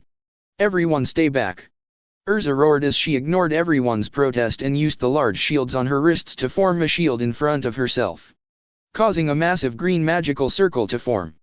Naruto's eyes went wide as the Jupiter cannon fired a massive blast of magical power, resulting in the blast impacting the defensive magical circle Urza was using. However, even more surprising was how the shield was holding strong against the attack with only letting a few cracks slip by. Then as the Jupiter's blast died down, Urza's magic circle and armor shattered, which sent the girl flying backwards. Yet before she could hit the ground, Naruto dashed forward and caught Urza in his arms. You were amazing.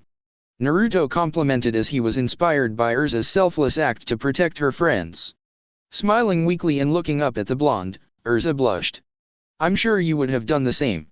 Thanks for catching me. Noticing Urza was completely exhausted from fending off the attack, Naruto merely held the girl close and looked at the fortress.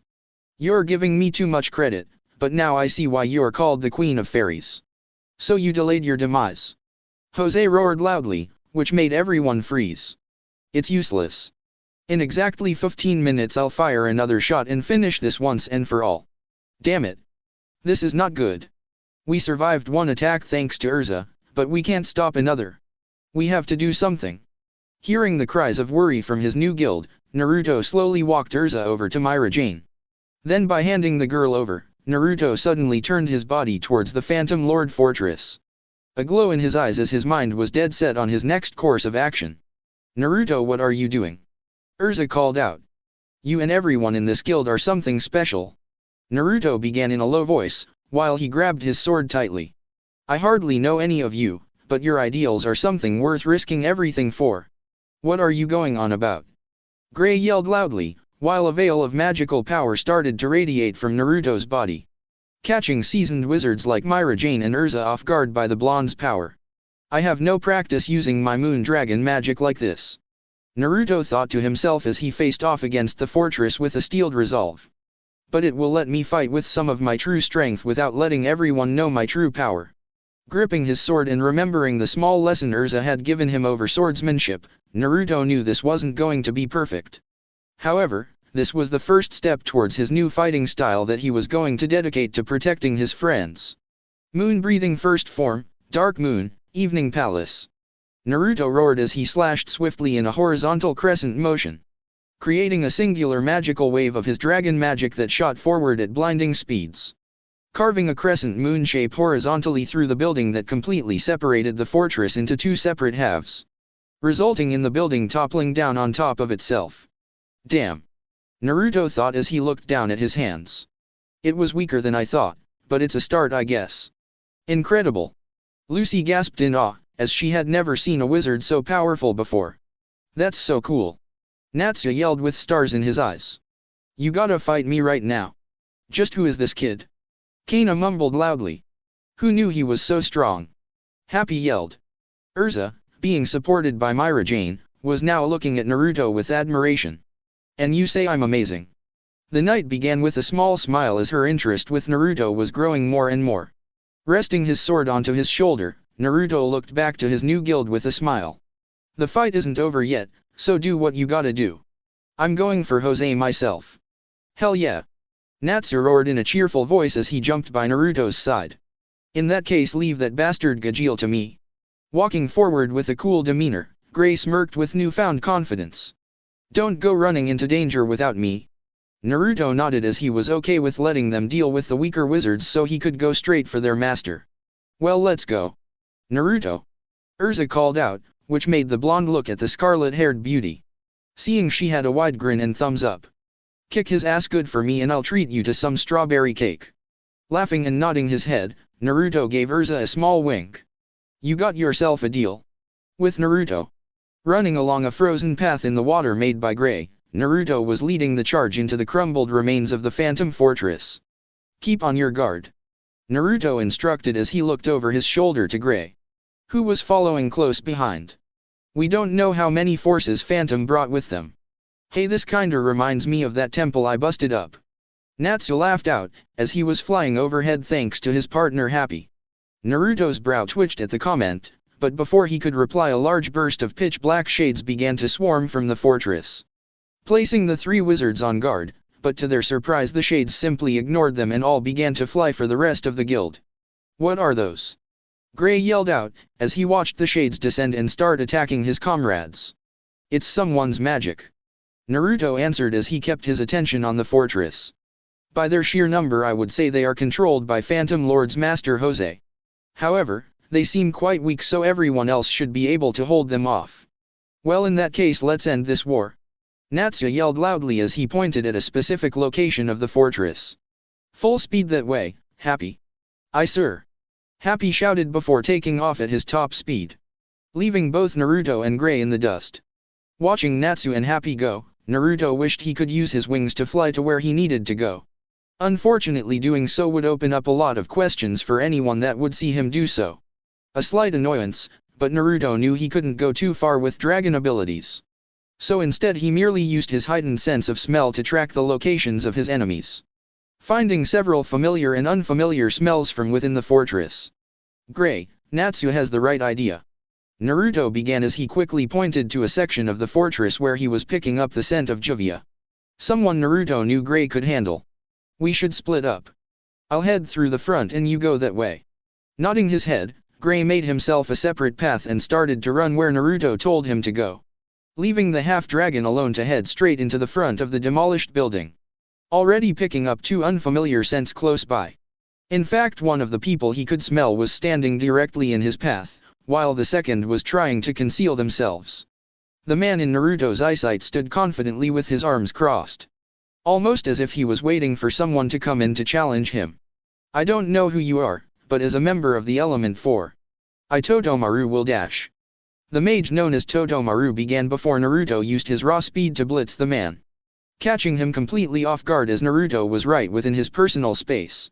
I don't have time to waste on you, Naruto mumbled as used his wooden sword to crack the man in the ribcage, making a loud crunching sound ring throughout the area before Todomaru went flying into a pile of rubble. already unconscious before his body could slump over onto the ground. Relaxing his body from his previous attack, Naruto could hear the second individual's near-silent movements along with the growing smell of his scent. "Too bad your fight ends here. It's so sad." A voice yelled from behind Naruto, but the blonde simply spun on his heel and kicked his attacker into the ground. "Don't think for a second you got the jump on me," Naruto began in a dry voice as he looked down at his attacker with a hollow glare. Realizing the now unconscious man at his feet matched the description of the man responsible for Makarov's condition. The final member of the Elemental Four, Arya. Walking away from Arya with a calm and confident expression, Naruto slowly began to make his way in the direction that he knew Jose was waiting for him. "Let's see just how strong a wizard saint really is," Naruto mumbled softly as he walked into the near-demolished fortress with no fear whatsoever. With Gray jumping from one pile of rubble to another, Gray was quickly scaling higher and higher onto the fortress, reaching a height to where he could look down and realize a simple fall could be quite deadly.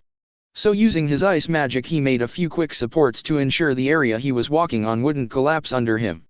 Yet as he finished his task, Gray felt a sudden downpour against his skin. "Rain." The Maker Wizard mumbled in confusion. "Where did this come from?" "Juvia is a rain woman, so the rain follows Juvia." The voice of Phantom's resident water wizard spoke up as she materialized right before Gray. Quickly striking his Maker magic stance, Gray prepared himself for anything. "Well, I don't care what you are. I won't let Phantom Lord get away with hurting my guild." Holding her hand out, Juvia instantly caught Gray within a massive water orb that was suspended in the air. "Water lock." The blue-haired woman mumbled softly as she twirled her umbrella. "And like that the fight is over." Gritting his teeth and freezing the water, Gray used his raw strength to shatter the ice and free himself, stunning Juvia as she watched the half-naked boy who was surrounded by tiny shimmering ice crystals with a large blush. "If that's how you wanna play," Gray yelled before summoning a massive hammer over his head. "Ice make, hammer." Swiping her hand upward, Juvia quickly used a sharp arc of water to slice through Gray's ice. "Water slicer." The water woman yelled before firing off more attacks straight at Gray. "Ice make, shield." Gray called out as he slammed his hands onto the ground and summoned a massive ice shield construct to protect himself. Yet as Juvia's attack slammed into Gray's ice, the shield began to crack and the unstable ground they were standing on began to shake, making both wizards slightly sway to keep their balance. "Damn, this place is dangerous," Gray mumbled as he ran away from his shield and dropped into his Maker stance. "Ice make, lance." "Water slicer." Juvia yelled back as her water slammed into Gray's ice, which cancelled out each other's spells. However, a few stray ice lances and streams of Juvia's water impacted against the building, further adding to its current unstable condition. "Ice make dash." Gray began but stopped the moment the ground beneath him collapsed, forcing Gray to act quickly and freeze the area and him to give him a quick and sturdy foothold. However, across from his location, Juvia wasn't as lucky to have magic to stop the ground beneath her from collapsing. So having little room to stand, Juvia stumbled to the edge and realized there was nothing she could do except fall and accept her fate. A fate like any other drop of water from the sky, which was to fall against the ground with a splat. This is Juvia's end, the rain woman thought as she fell off the building. Gray, watching the girl close her eyes, ran forward without thinking and reached out with one hand to grab Juvia while using his other hand to latch onto the building's edge, using every ounce of his strength to hold onto Juvia the best he could. "Why, you saved me?" Juvia gasped in surprise, while Gray gritted his teeth. "We might be enemies, but that doesn't mean you deserve to die," Gray yelled back as he pulled Juvia up against his chest. "Just hold on to my neck so I can climb back up." Wrapping herself around Gray with hearts in her eyes at her savior, Juvia felt a tightness within her heart she had never felt before. Meanwhile, the rain overhead stopped and the sun began to shine down onto the pair. "With Natsu." "Gajeel." Natsu roared with rage as he flew into a broken window with Happy, coming into a small room where his fellow dragon slayer was waiting. "Well, if it isn't the salamander." Gajeel laughed loudly, as he punched his hands together. "I was hoping you would." "Why do I smell a dragon?" Fire leaked from his mouth as he pointed at Gajeel with an annoyed expression. "That's just that jerk Naruto. He smells funny like that, but don't worry about him. Your fight is with me." "TCH, whatever. I'll kick his ass after I'm done with you," Gajeel taunted, which sent Natsu over the edge in anger. "Like hell you will." Natsu roared loudly as he ran forward and clashed fists with Gajeel, starting the fight between the fire and iron dragon slayers. With Selene floating high above the ground, Selene glared at the massive monument carved into the mountain before her. A small sting of pain within her chest as she saw the massive stone likeness of the only human she had ever loved. It would seem things have changed in the last 19 years. Selene mumbled softly as her eyes drifted away from Minato's face and looked at the two new heads that followed after her dead husband. If I'm not mistaken, those faces are little Tsunade and Kakashi. Never would have guessed one of Minato's brats would have followed his footsteps. Looking around the village of Konoha, Selene even had to admit the layout of buildings seemed completely different than she remembered. Almost as if the village itself had been demolished and rebuilt from scratch. Yet as Selene observed her surroundings, a faint smile of amusement graced her lips, as she noticed a few Konoha shinobi gathering around her on the building rooftops. "Who are you?" A Konoha shinobi with pitch-black pineapple-shaped hair yelled out, while a blonde female and slightly overweight boy flanked his sides. "Oh my!" Selene laughed out with a condescending sneer as she placed a hand to her cheek. "By your looks and smell I assume you're the next generation of the Inoshikacho. I wonder if your parents ever spoke of me." Instead of replying, the teen clicked his teeth, trying his hardest to figure out the woman's identity. However, even with his superior intellect, he couldn't place a finger on who this woman was. Something that put him on edge, as she knew who he and his comrades were so easily. "Yoshikamaru, what's going on? Do you Ino and Koji need some backup?" Another shinobi yelled out as a new group of 3 jumped by the now named Ino, Koji, and Shikamaru. "We don't know yet, Kiba, but be careful," Shikamaru replied as he kept his eyes on Selene. "We don't know what she wants. And now we have an Inyazuka, a Barame, and Hyaga." Selene giggled out to the group's surprise, as she was easily able to identify the new group just by looks and smell like the group before. "What's next, an Uchiha?" "Selene!" a voice yelled out loudly, which surprised the group of Konoha shinobi by the arrival of their Hokage, who landed protectively in front of the group of young shinobi. Selene on the other hand merely grinned as she looked down at the man dressed in the all-too-familiar Hokage robes. Well, if it isn't little Kakashi all grown up and a Hokage no less. Showing visible signs of fear that was incredibly rare for the seasoned warrior. Kakashi swallowed the lump within his throat and looked at the woman he always remembered seeing with his master. "I haven't seen you in nearly 2 decades. What brings you back to the village?" "I've been searching for something I've lost." Selene began in a vague tone as she floated to be eye level with Kakashi, but kept her distance. "I started my search 1 year ago with an Elantir and then moved to Edalas when I didn't find what I was looking for. After another failed search I went to this dimension and again didn't find what I was looking for. Leaving me to conclude that Earthland would be where I would find what I lost." "And just what have you lost?" Kakashi asked with an air of caution, knowing full well the danger of the dragon before him. "My and Minato's child, Naruto Namikaze," Selene explained with a rather bitter voice, as she was still furious over her only son running away from home. "Sensei's son." Kakashi gasped in a soft, almost unheard voice, but Selene heard the man easily with her hearing. "Yes, the little youngling ran away from home without my permission," Selene explained as she crossed her arms over her chest. "Honestly, I would have never imagined he would be hiding in my home dimension, but my Naruto has always been unpredictable. If you know that your son isn't here, why are you within the village?" Kakashi asked. With a vile gleam in her eyes, Selene placed a finger on her cheek and giggled in a rather condescending tone. "Now why are you so afraid of me, little Kakashi? Let me guess, you're thinking I'll do something along the lines of destroying this village for fun? Or maybe even revenge for what happened to Minato?" Please, the little brat Hiruzen thought the same thing, but I have no interest in damaging something Minato sacrificed himself for. "Well, I, like the late third Hokage, know of your destructive capabilities and anger. That's fair, I did leave a tiny mess in Edalas when I couldn't find my son. Though little Hiruzen finally found his grave? I swear you humans are the most fragile creatures." The young shinobi who didn't know anything about Selene were confused at how she referred to their former elderly leader as little and called them humans like she was something different. Yet Kakashi knew better that the woman before him was a very dangerous dragon who was a few hundred years old. "He was killed by Orochimaru a few years ago," Kakashi explained in a dry voice. "Yes, that's very sad, but let's get to the reason I'm here." Selene began in a tone that showed no sympathy or respect for the third Hokage's fate. You see, I can't exactly go searching for my son in Earthland for a few reasons. First off, there are a number of dragons who are just as powerful as me. So if I go wandering around, I'll attract their unwanted attention long before I find my son. Thinking about it now, that's probably another reason Naruto decided to hide within Earthland. In fact, if I know my son, and trust me I do, he's probably hiding within Acknowledge's domain of Ishgar. Knowing I would never step within those lands again because of that bastard. So you need someone to find your son for you. Kakashi mumbled softly, which made Selene grin. Very good, Kakashi, I knew you were always the brightest of Minato's brat students.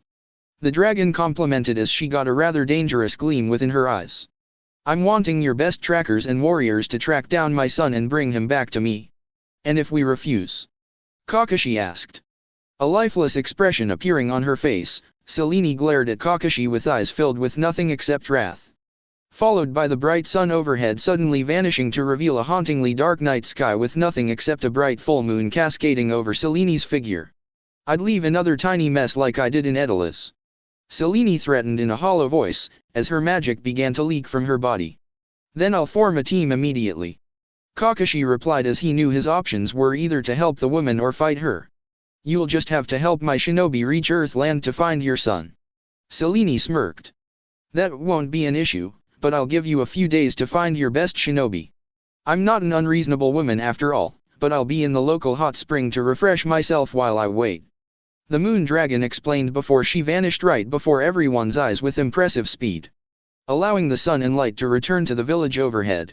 Sighing to himself, Kakashi turned around to find 6 young shinobi all looking at him for answers. In fact, Ino was the first person to voice the group's questions. Kakashi-sensei, just who was that?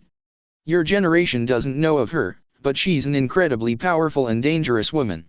Who was the wife of my sensei, our 4th Hokage Minato Namikaze? So she's a friend of the village? Koji asked, which made Kakashi close his eyes. She was never loyal to Konoha, only Minato-sensei. When he died sealing Kurama with the Reaper Death Seal, Selene took her newborn son and left the village behind for good. Or until today. Shikamaru folded his arms and lifted his brow. I've never seen you act like this before. Just how dangerous is Selene? Far too dangerous to have as an enemy. Kakashi explained in a dry voice as he started to walk away. I want you all to gather in my office for a full briefing. I'm going to go find Team 7. With Naruto. Walking through what was once a large open area of the fortress, Naruto looked around and saw piles of rubble cutting off many of the doorways, leaving nowhere in the large area to go except for straight ahead. Yet right in front of Naruto was a large set of stairs that once led up to a higher floor. However, these stairs now stopped at a large gaping hole in the fortress. A large hole that a single individual was standing at with a rather sour look directed right at Naruto. I take it you're Jose. Naruto called out as he held his sword out with confidence. That's Master Jose to you, worm. Jose snarled as he started to descend down the stairs. A dark aura of magical energy already engulfing his body as he grew closer and closer to Naruto. Actually, I think you're the guy who is about to be unconscious at my feet. Naruto quipped back with a light laugh. Holding his finger out and concentrating his magic for an attack, Jose didn't even dignify Naruto with a response.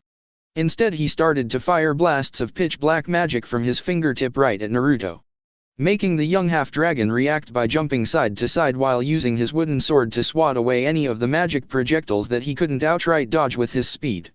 Then coming to a sudden stop, Naruto gathered his magic before swinging his sword in a crescent motion towards Jose. Moon-breathing first form, Dark Moon, Evening Palace. Naruto screamed with confidence as he sent his new attack straight for Jose.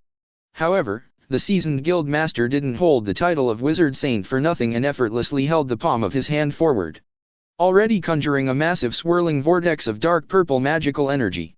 Dead Wave. Jose yelled loudly as he sent a massive purple beam to collide with Naruto's attack, resulting in the two attacks cancelling each other out in a massive explosion. Yet as dust and debris filled the area, Jose quickly displayed his battle experience by firing more blasts of his magic to catch Naruto off guard thanks to the lack of proper vision. Shit. Naruto cursed as he was forced onto the defensive by Jose's tactic and quickly started to run away from the man's onslaught of attacks. What's the matter, you fairy trash? Jose taunted as he tracked Naruto's movements and followed the blonde with a continuation of attacks. You're not all high and mighty now. Growling in frustration, Naruto did a quick aerial cartwheel and slashed his sword forward. Moon-breathing first form, Dark Moon, Evening Palace. Rolling his eyes, Jose countered the spell once more with his magic. Is that all you've got? A single mediocre attack. Landing onto his feet in a crouched position, Naruto narrowed his eyes. Now realizing a man of Jose's caliber is much different than any wizard he has fought so far. So his current style of improv techniques with his true magic mixed in might not get the job done. However, Naruto was very resourceful and still had plenty of ideas to test out. I'm only getting started. Naruto replied as he tightly gripped his sword. Useless arrogance. Jose retorted with his hand held outward as he concentrated a vortex of dark purple magic into his hand. Dark Pulse. Dashing forward at the giant explosion of purple magic flying towards him, Naruto flipped into the air and swung his sword downward in a series of crescent-shaped strikes before yelling out. Moon-breathing second form, Pearl Flower Moon-gazing. Using the dozens of small slashes of moon magic that discharged from his sword to propel himself forward while at the same time countering Jose's spell. Resulting in Naruto soaring high above Jose's current location. You're wide open. Naruto roared loudly as he slashed his sword in two powerful crescent-shaped motions. Moon-breathing third form, Loathsome Moon, Chains. Jose gritted his teeth at the two massive curved-shaped magical projectiles, forcing the man to hold both his hands into the air. Dead Wave. A massive explosion rocking the area, Naruto was thrown back from the force of the blast, forcing the half-dragon to brace himself before making a hard landing onto the ground below. You're an interesting wizard to be able to keep up with me. Jose began as he watched Naruto stand to his feet without any real damage taken. To think that bastard Makarov had someone of your caliber within his pathetic guild. Well, I'm a little new to the guild. Naruto replied. Then why not join a real guild? Help me finish off the rest of Fairy Tail and I'll give you a spot in Phantom Lord. His eyes glowing a deep shade of blue, Naruto gave the man a toothy smirk as Urza's words echoed within his mind. I'd rather die. Lifting a hand to his eyes and shaking his head in disappointment, Jose quickly moved his hand and revealed his now black eyes to Naruto, allowing the blonde to smell the rather putrid magic that was radiating from Jose. Then die. Jose screamed as he dashed straight for Naruto, taking the blonde by surprise at his sudden shift to close quarters fighting, as Jose was within his personal space in the blink of an eye. Naruto, trying to react, started to lift his sword to defend himself, but his technique was still unrefined. So instead of blocking Jose's advance, Naruto was unable to stop the man from holding his hand right at Naruto's stomach. Dead Wave. Jose yelled before blasting Naruto point blank with his dark purple magic, sending the blonde soaring through several walls with the force of the blow, eventually coming to a stop by crashing into a new room where he had landed right in the middle of both Gajeel and Natsu. Shit, that actually stung a bit. Naruto mumbled softly as he slowly got back onto his feet, realizing rather quickly that he had crashed right in the middle of Natsu's fight and all eyes were on him. Hey Naruto, what are you doing here? Natsu yelled in annoyance as he got the full attention of the half-dragon, trying to take Jose down. Well, looks like that's going well. Natsu fired back, obviously annoyed by Naruto placing a pause on his fight with Gajeel by his sudden arrival. His brow twitching at the comment, Naruto noticed Natsu had taken much more damage than his opponent. Well, looks like you're getting your ass handed to you. Gajeel laughed loudly while Natsu growled in anger. It's not fair. I don't have any fire to eat and this guy has been eating every piece of metal in sight. Naruto rolled his eyes at the Dragon Slayer's excuse, but Natsu mentioning fire did give Naruto an idea to try. Well, I can supply some fire, but I don't think you can handle it. So I think I'll just share my fire with Gajeel and Jose. Glaring at the teen who smelled exactly like a dragon, Gajeel morphed one of his arms into an iron buzzsaw. You're talking big game for a piece of fairy trash. Turning to lock eyes with Gajeel, Naruto held his sword tightly before igniting the blade in a white inferno of bright white fire. Moon-breathing fourth form.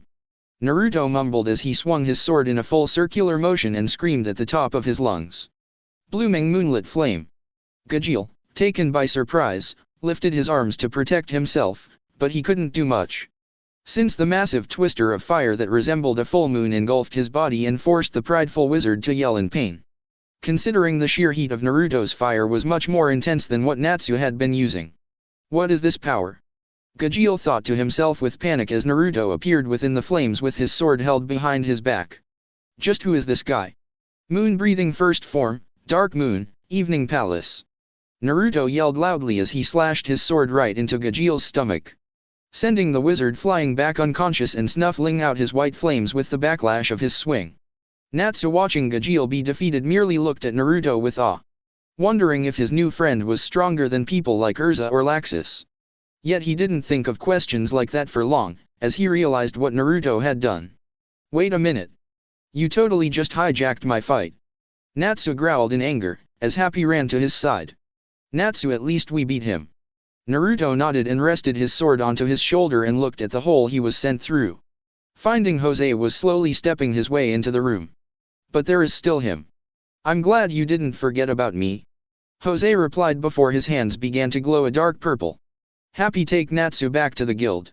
Naruto ordered in a stern voice as he glared down at Jose. Like hell I want to. You're only in the way. Naruto yelled loudly as he cut Natsu off and swung his sword forward. Moon-breathing first form, Dark Moon, Evening Palace. Smirking at Naruto's attack, Jose merely held his hands up. Dead Wave. An explosion rocked the fortress as the attacks collided with one another, which caused Natsu's eyes to go wide at the power Naruto and Jose were throwing around so casually. Listen Natsu, don't take this the wrong way, but I can't fight this bastard and worry about my friends at the same time. Naruto explained as he didn't take his eyes off of Jose for a second. Fine. Natsu mumbled in a low and disheartened voice as Happy latched onto his back. Just win this fight for Gramps and everyone, okay? His eyes glowing with a dangerous gleam, Naruto merely nodded without hesitation. I plan on it. Jose pointed the palm of his hand at Natsu and Happy before giving a vile smirk. Don't think you can just leave. Naruto, dashing forward, closed the distance between himself and Jose in a fraction of a second, slashing at the man with a quick strike that forced him to jump backwards to avoid the attack. And don't you think for a second.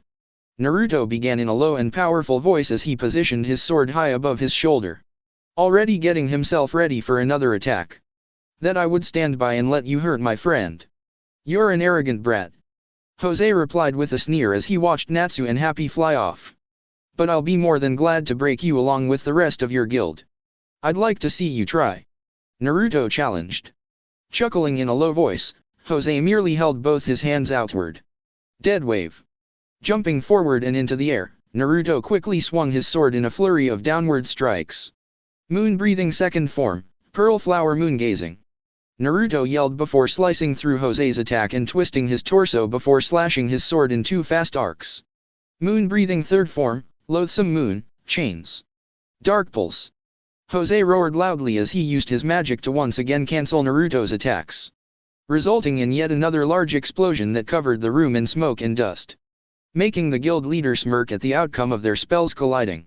I can keep this up all day, but I wonder how much longer you can dash. Jose began to taunt, but was surprised by the tip of Naruto's sword shooting out of the smoke and jabbing into his stomach.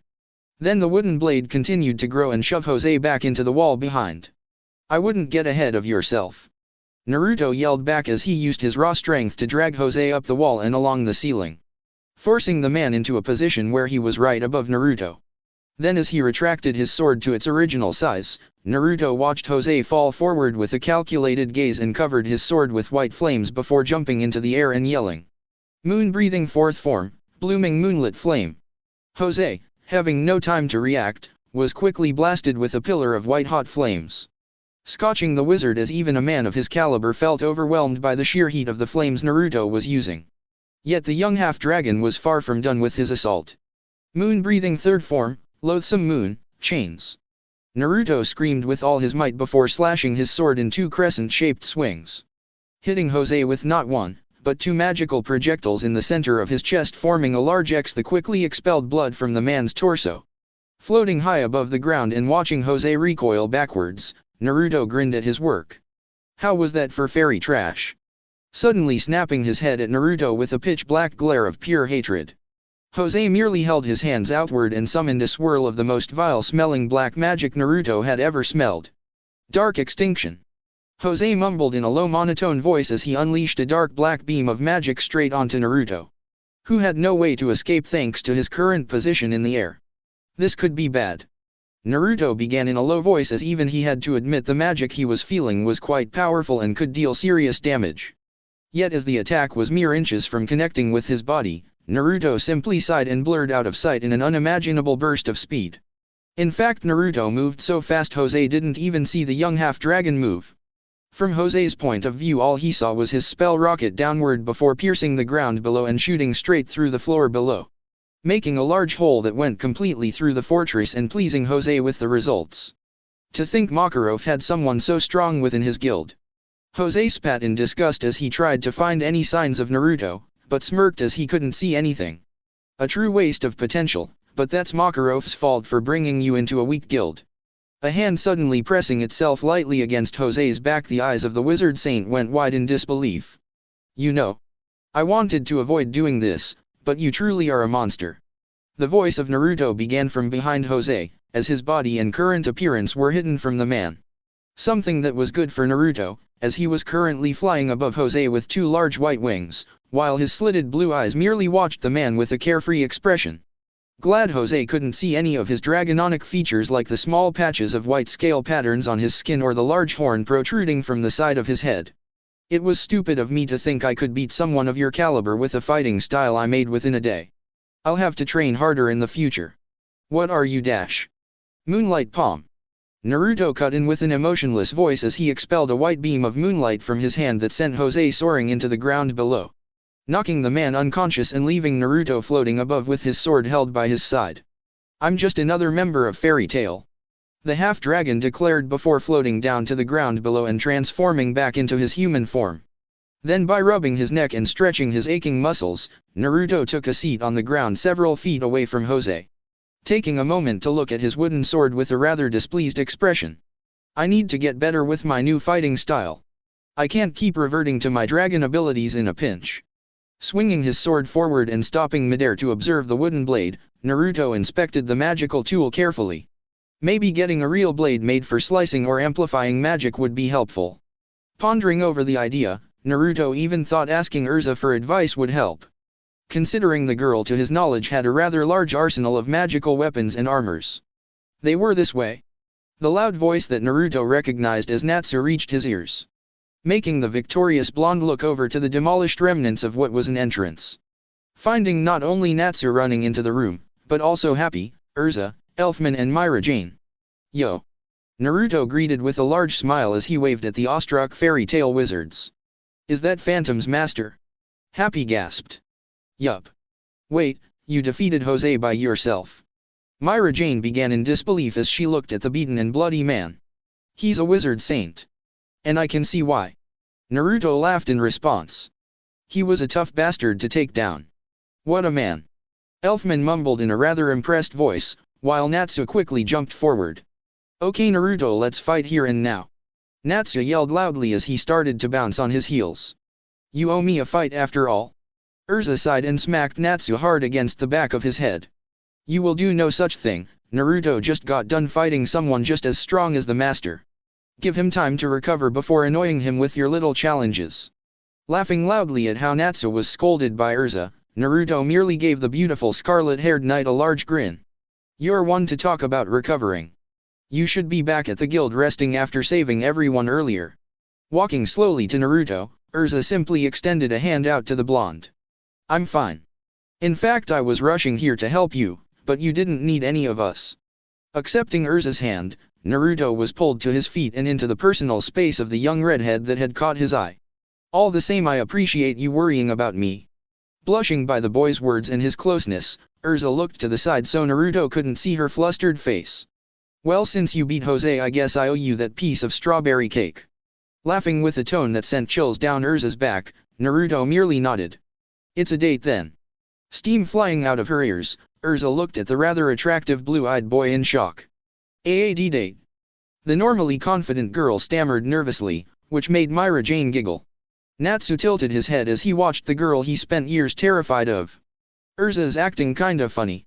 Hearing Natsu, Myra Jane gave the boy a pat on the shoulder and continued her giggling, finding her former rival's behavior amusing. You'll understand one day, Natsu.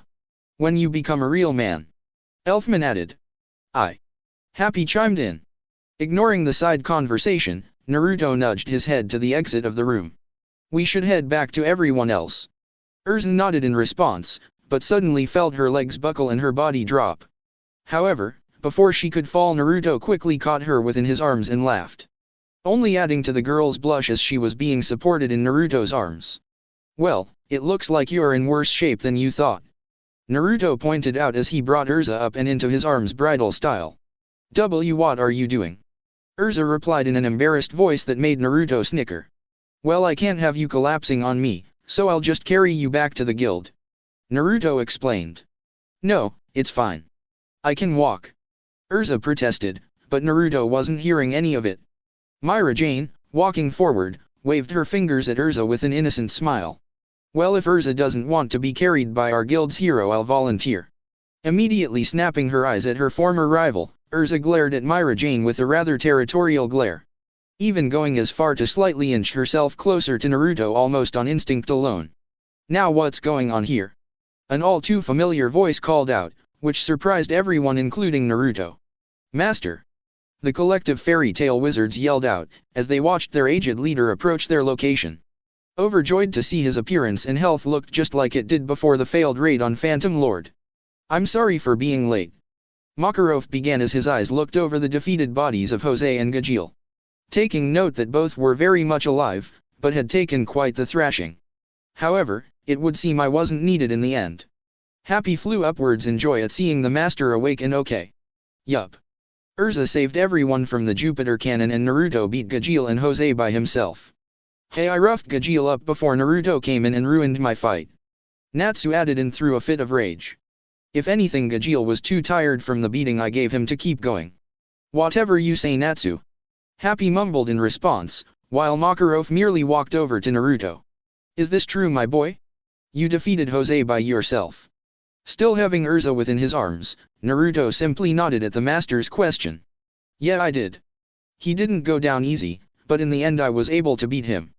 Hearing what Naruto had done and watching how protectively he was holding Urza, Makarov had to admit he still had many questions about Naruto's strength, but he fully trusted the blonde as a member of his family, realizing in only a short time that Naruto was a trustworthy and kind person. You have my gratitude, Naruto. I couldn't be more happy to have you in my guild. Makarov began from the bottom of his heart, which made Naruto smile. But I fear now that the war is over, the Magic Council will get involved. A major headache for me and most likely you as well, Naruto. Why? The half-dragon asked. You defeated a wizard saint, Makarov explained as he pointed at Jose's unconscious body. That's a big deal and I'm sure the council will want an audience with you.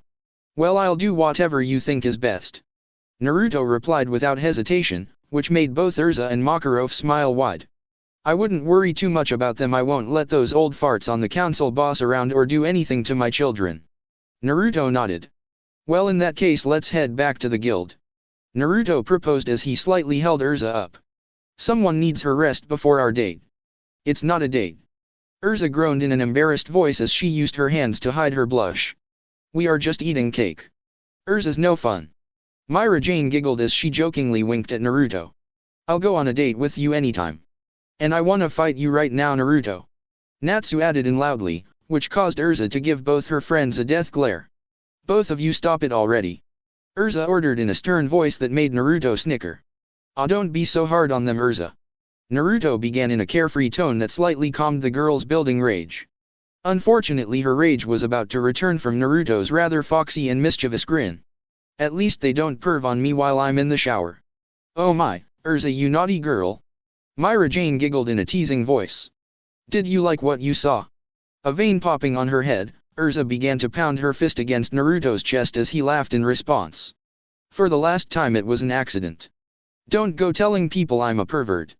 Fine, I'll keep our little shower meetings a secret, Naruto replied with a snicker and wink, which made Urza freeze with a large blush. Yet after a small second she began to hit the blonde once again. What the hell is that supposed to mean? Urza roared loudly. Natsu, watching how Naruto only continued to laugh at Urza, leaned down to Happy and brought a hand to his partner's ear.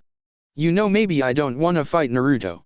Anyone who isn't afraid of Urza is someone I don't wanna mess with. That's a real man for you, Elfman added. Watching his wizards all interact with one another, Makarov couldn't help himself from laughing to himself. Glad he was the one responsible for overseeing this generation of fairy tale wizards. Hoping to himself that he would even be able to do so for many more years to come. With Naruto walking by the master's side with a relaxed posture, Naruto kept silently glancing around his surroundings with slight confusion. This was because Naruto was within the town of Era that housed the magical council, but the building they were within didn't have much protection. Something Naruto found odd, as he would have guessed such an important building would have a good amount of defenses. Even the temple Naruto grew up within had more followers guarding him and his mother than the Magic Council had. What do you think of the Magic Council so far? Makarov suddenly chimed in, which made Naruto glance down to the short man. Well, I'm surprised how unguarded the whole building is. Sure, there are a few guards, but for the most part security seems pretty lax for such an important building. Naruto replied in a matter-of-fact tone as he lifted his brow. Is that because the council is just that powerful? Laughing and shaking his head, Makarov stopped in his tracks and looked up at Naruto. Not at all. Most members of the council are actually quite weak and their power comes from their influence. Sure, there are a few powerful members, but for the most part their power is within the laws they uphold. I see, so the lack of proper security isn't from their power, but their arrogance. Naruto mumbled as he folded his arms. Well, there has never been a serious attack on the Magic Council. So there has never been a need to have an outlandish force to protect the council. Makarov explained before letting a small chuckle escape his lips. Unless you're planning on making an attack. I have no need to do so. Naruto began in a simple voice as he shrugged his shoulders. I just know my mother is an incredibly powerful individual and still has a large number of security in our home. Relying on the idea of no one would ever do something or you're strong enough to fight back will always end in your downfall. Recognizing your limits and preparing for the worst are some of the first lessons my mother taught me. She sounds like a wise woman. Makarov praised, which made Naruto roll his eyes. She can be, of course that's only when she isn't being a controlling tyrant. Naruto grumbled as he blew some air between his lips in frustration. Absorbing the information about Naruto's mother, Makarov lifted his eyebrow. You know, I would like to know more about you, Naruto. Where you came from, what you desire and just what type of magic you truly use. The wizard saint began, which made Naruto narrow his eyes at the man. Since if we are to stand before the council we better be on the same page. I guess that's a good point. Naruto mumbled with a low sigh as he figured he could share a few things with the master, while keeping more of his serious secrets to himself. For the most part my story is somewhat similar to Lucy's. I was an only child to a very powerful woman and my father died when I was young. So ever since I could remember my mother kept me locked away and refused to give me any type of freedom.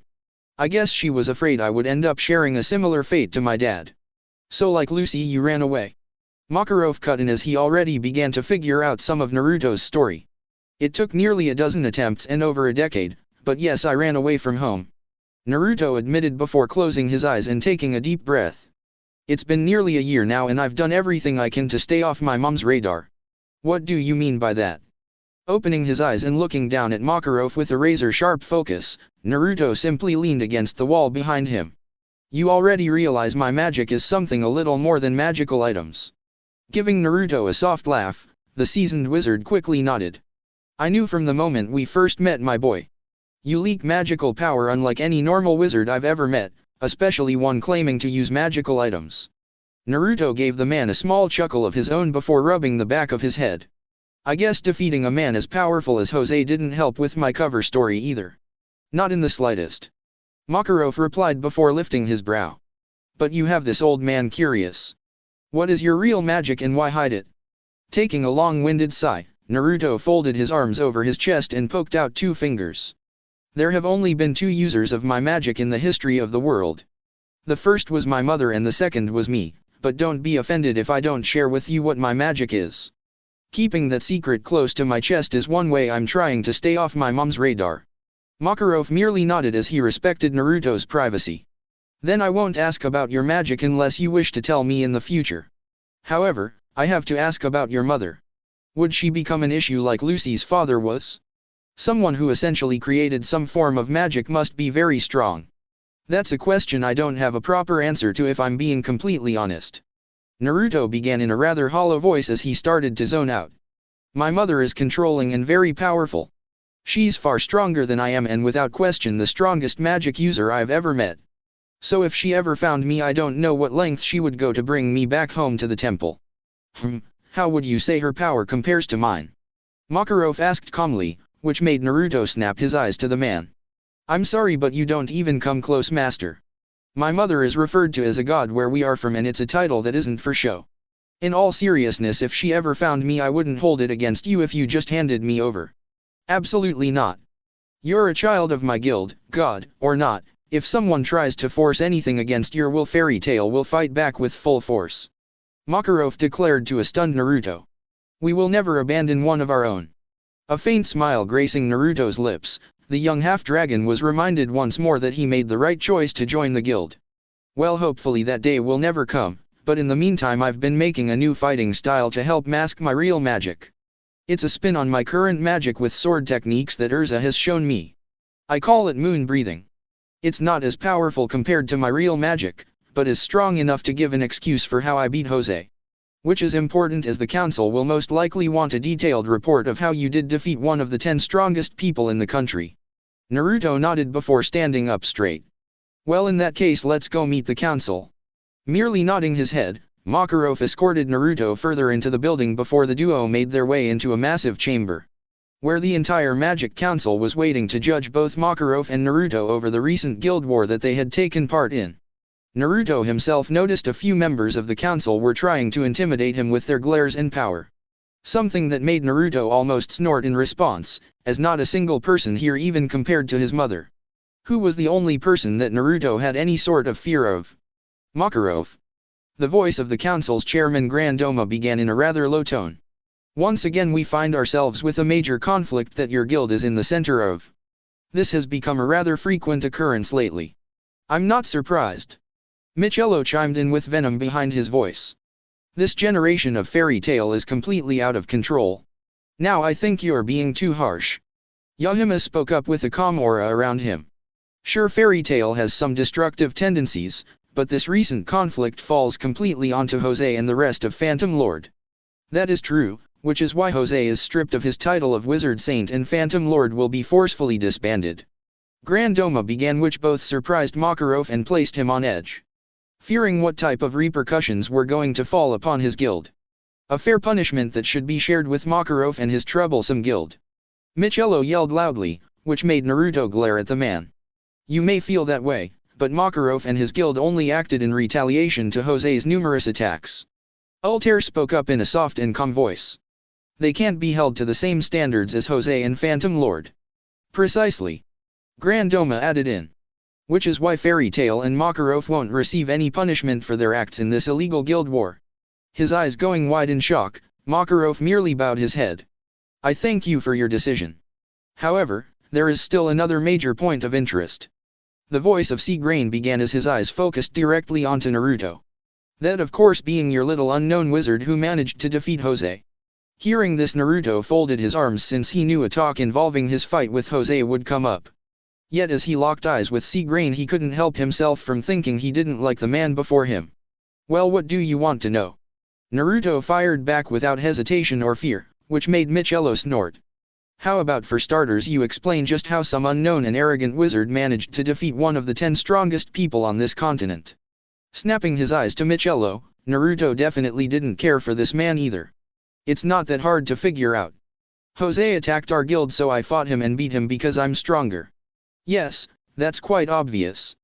Grandoma chimed in as he closed his eyes. Still, what my colleague is really asking is where are you from and just what is your magic? Since our council has records on every legal wizard, but you're a complete unknown. Taking a sigh and closing his eyes, Naruto planned his next words carefully. My name is Naruto Namikaze and my magic is called moon breathing. I doubt you have any records of me since I joined Fairy Tail during the incident with Phantom Lord. And just why did an unknown wizard like yourself join Fairy Tail in the first place? Grandoma asked, which made Naruto frown since he was growing tired of the man's meaningless questions. I was invited by Urza Scarlet to join the guild. Naruto explained in a matter-of-fact tone. Oh, so you're friendly with the Titania, huh? Seagrain asked with a condescending sneer, which made Naruto quickly snap his eyes to the man. And what if I am? The half-dragon quipped back, which made the blue-haired man laugh. Oh, no reason in particular, I just have an interesting relationship with her, that's all. Seagrain replied in a tone that managed to get under Naruto's skin. In fact, she's given me that same nasty look a time or two. His hand gliding over the hilt of his sword, Naruto's eyes began to glow with a dangerous cerulean gleam. If I find out you've ever hurt Urza, you'll do what? Seagrain shot back with a cocky grin, which made Naruto clamp his hand onto his sword. An action that made Makarov slowly sweat at what action his newest wizard would take next. Wanna find out? Naruto asked as his magic slowly started to leak into his weapon. TCH, all this anger for little Urza? Not worth the hassle if you ask me. Seagrain shot back, making Naruto slowly tighten his muscles and get ready for an attack. That's it, asshole, let's dash. That's enough talk about Urza Scarlet. If you wish to continue, do so on your own time. Grandoma yelled loudly, which caused Naruto to drop his power and click his teeth before looking away in annoyance. We are here to offer the freshly vacant title of Wizard Saint to the man who defeated Jose in combat. Huh. Naruto replied with a sneer, while Makarov's jaw dropped. Really? The master shouted before looking up at the blonde by his side. Naruto, this is an incredibly high honor. Grandoma nodded. That it is, so tell me, Naruto Namikaze. Will you accept the title offered to you? Thinking over his options, Naruto knew spreading his name with such a title would become counterproductive to his goal of hiding from his mother. Yet he had already done the majority of the damage by fighting and beating Jose in the first place. A feat that without question was already echoing his name and power through the kingdom. So sighing to himself and shrugging his shoulders, Naruto nodded his head. Yeah, sure, I'll accept. Grandoma nodded and closed his eyes.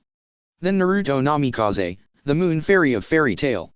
I welcome you into the Wizard Saint's Hokage's office. Seated behind his desk with a heavy posture, Kakashi merely gazed forward with a rather hardened expression. Finding himself in the company of Team 10, who consisted of Hinata Hyuga, Shino Abarame, and Kiba Inyazuka. Team 8 with the members of Shikamaru Nara, Koji Akimichi, and Ino Yamanaka. Then finally Rock Lee, Tenten and Niji Hyuga as the 3 members of Team Guy. All of whom were waiting patiently for their leader to address them. I appreciate each of you showing up on time. Kakashi began softly before a tired sigh escaped his lips. Now we are just waiting for my former students. Smirking at the Hokage's quip directed at the members of Team 7, Kiba pointed a finger at the copycat ninja. Can't blame those jerks for being late. They learned that from you after all. A bead of sweat dropping from the side of his head, Kakashi merely nodded with his eyes closed. I guess that I should be held somewhat responsible for their actions. At least they didn't take after their other mentors that much. Tenten spoke up as she tried to lighten the mood. Having a second generation of Tsunade, Jiraiya, and Orochimaru running around would be much more of a headache. I think they each take a little from their son and mentors, but I'm more surprised Sai is late as well. Ino chimed in as she brought a finger to her chin. He normally doesn't get sucked into their team shenanigans. Well, they were all quite busy and I pulled them back on short notice. Kakashi explained in a rather matter-of-fact tone. So I'm sure they will be arriving at any time now. Lord Hokage, what is this urgent mission that requires all of us? Niji suddenly asked in a calm voice, which earned everyone's attention. We haven't been gathered together like this since the Fourth War. I know Team 8 and Team 10 know some information, but I don't like being in the dark like this. It's rather complicated, and if I'm being honest, even Team 8 and Team 10 don't know all the information. Kakashi explained softly before using his hand to massage a kink out of his neck. Even more so, there is information I'm completely in the dark about as well. Shikamaru, keeping his composure, merely folded his arms and looked at Kakashi. What is that supposed to mean? Taking a long-winded breath, Kakashi reached into his desk and retrieved a small worn photograph. Then handing the picture to his subordinates, Kakashi allowed everyone to see the photo that he had kept hidden for so many years. The client of the mission is a woman by the name of Selene. The seasoned shinobi began as he pointed to the beautiful and pregnant woman depicted in the photo, who was standing by a smiling Minato Namikaze and a much younger Kakashi. Yosh! That's you and the fourth Hokage! Lee shouted in awe, which made Kakashi nod. It's no secret that Minato was my Jonin sensei, but what wasn't well known was his wife Selene. Kakashi explained as he allowed everyone to get a good look at the picture before continuing on. She was a woman from another dimension with powers that were unlike anything I had seen at the time.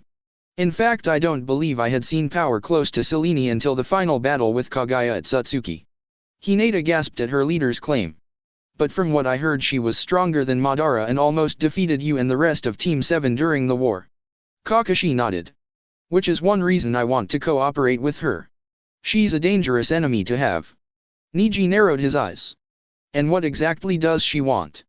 Kakashi opened his mouth to speak, but froze the moment a light-hearted chuckle pierced the air, making those who recognized who was making the noise freeze with the hair on their necks standing straight up. Now it's not polite to speak about someone behind their back. The voice of Selene began, as everyone turned to find the woman casually sitting on a couch within the office. A cup of sake within her grasp as she showed no interest to anyone within the room. Though you shinobi were always the secretive type. Who are you? Lee shouted as he, Niji and Tenten all took defensive stances at their intruder. Oh. Selene began with an amused voice, as she watched all of Team Guy glare at her. Are you that dense? Little Kakashi just told you who I am. I'm Selene Namikaze and most importantly your current client. She's right, stand down. Kakashi ordered sternly, which made everyone relax and Selene laugh before taking a drink from her sake. But little Kakashi was getting to the good part about his story. Selene explained as she crossed her legs and smiled. I'm currently tracking down my son Naruto Namikaze. He foolishly ran away from home and needs to be brought back home and punished. Which is why you're all gathered together. Kakashi spoke up softly. You're being tasked to track Selene's son and bring him back to her. I take it you want him back unharmed? Tenten asked as she looked at the powerful dragon. After all, that would explain why you have all of us gathered to capture one person. Oh no, you have me all wrong. By all means go after my son with the intention to kill. Selene replied as she waved the rather surprised shinobi off with a casual laugh. I've trained my little Naruto far too much for him to be killed by some common humans. If you want to succeed, you'll have to use everything you have and then some. I take it you have some idea of where your son is? Shikamaru asked as he tried to focus on the logistic side of their mission. Yes and no. Selene replied casually as she materialized a bottle of sake from thin air before refilling her cup. Naruto is most likely in my home dimension and hiding somewhere within the country I was born in. He's a crafty little youngling and knows I would never step a single foot within those lands searching for him. Is the land you're from that dangerous?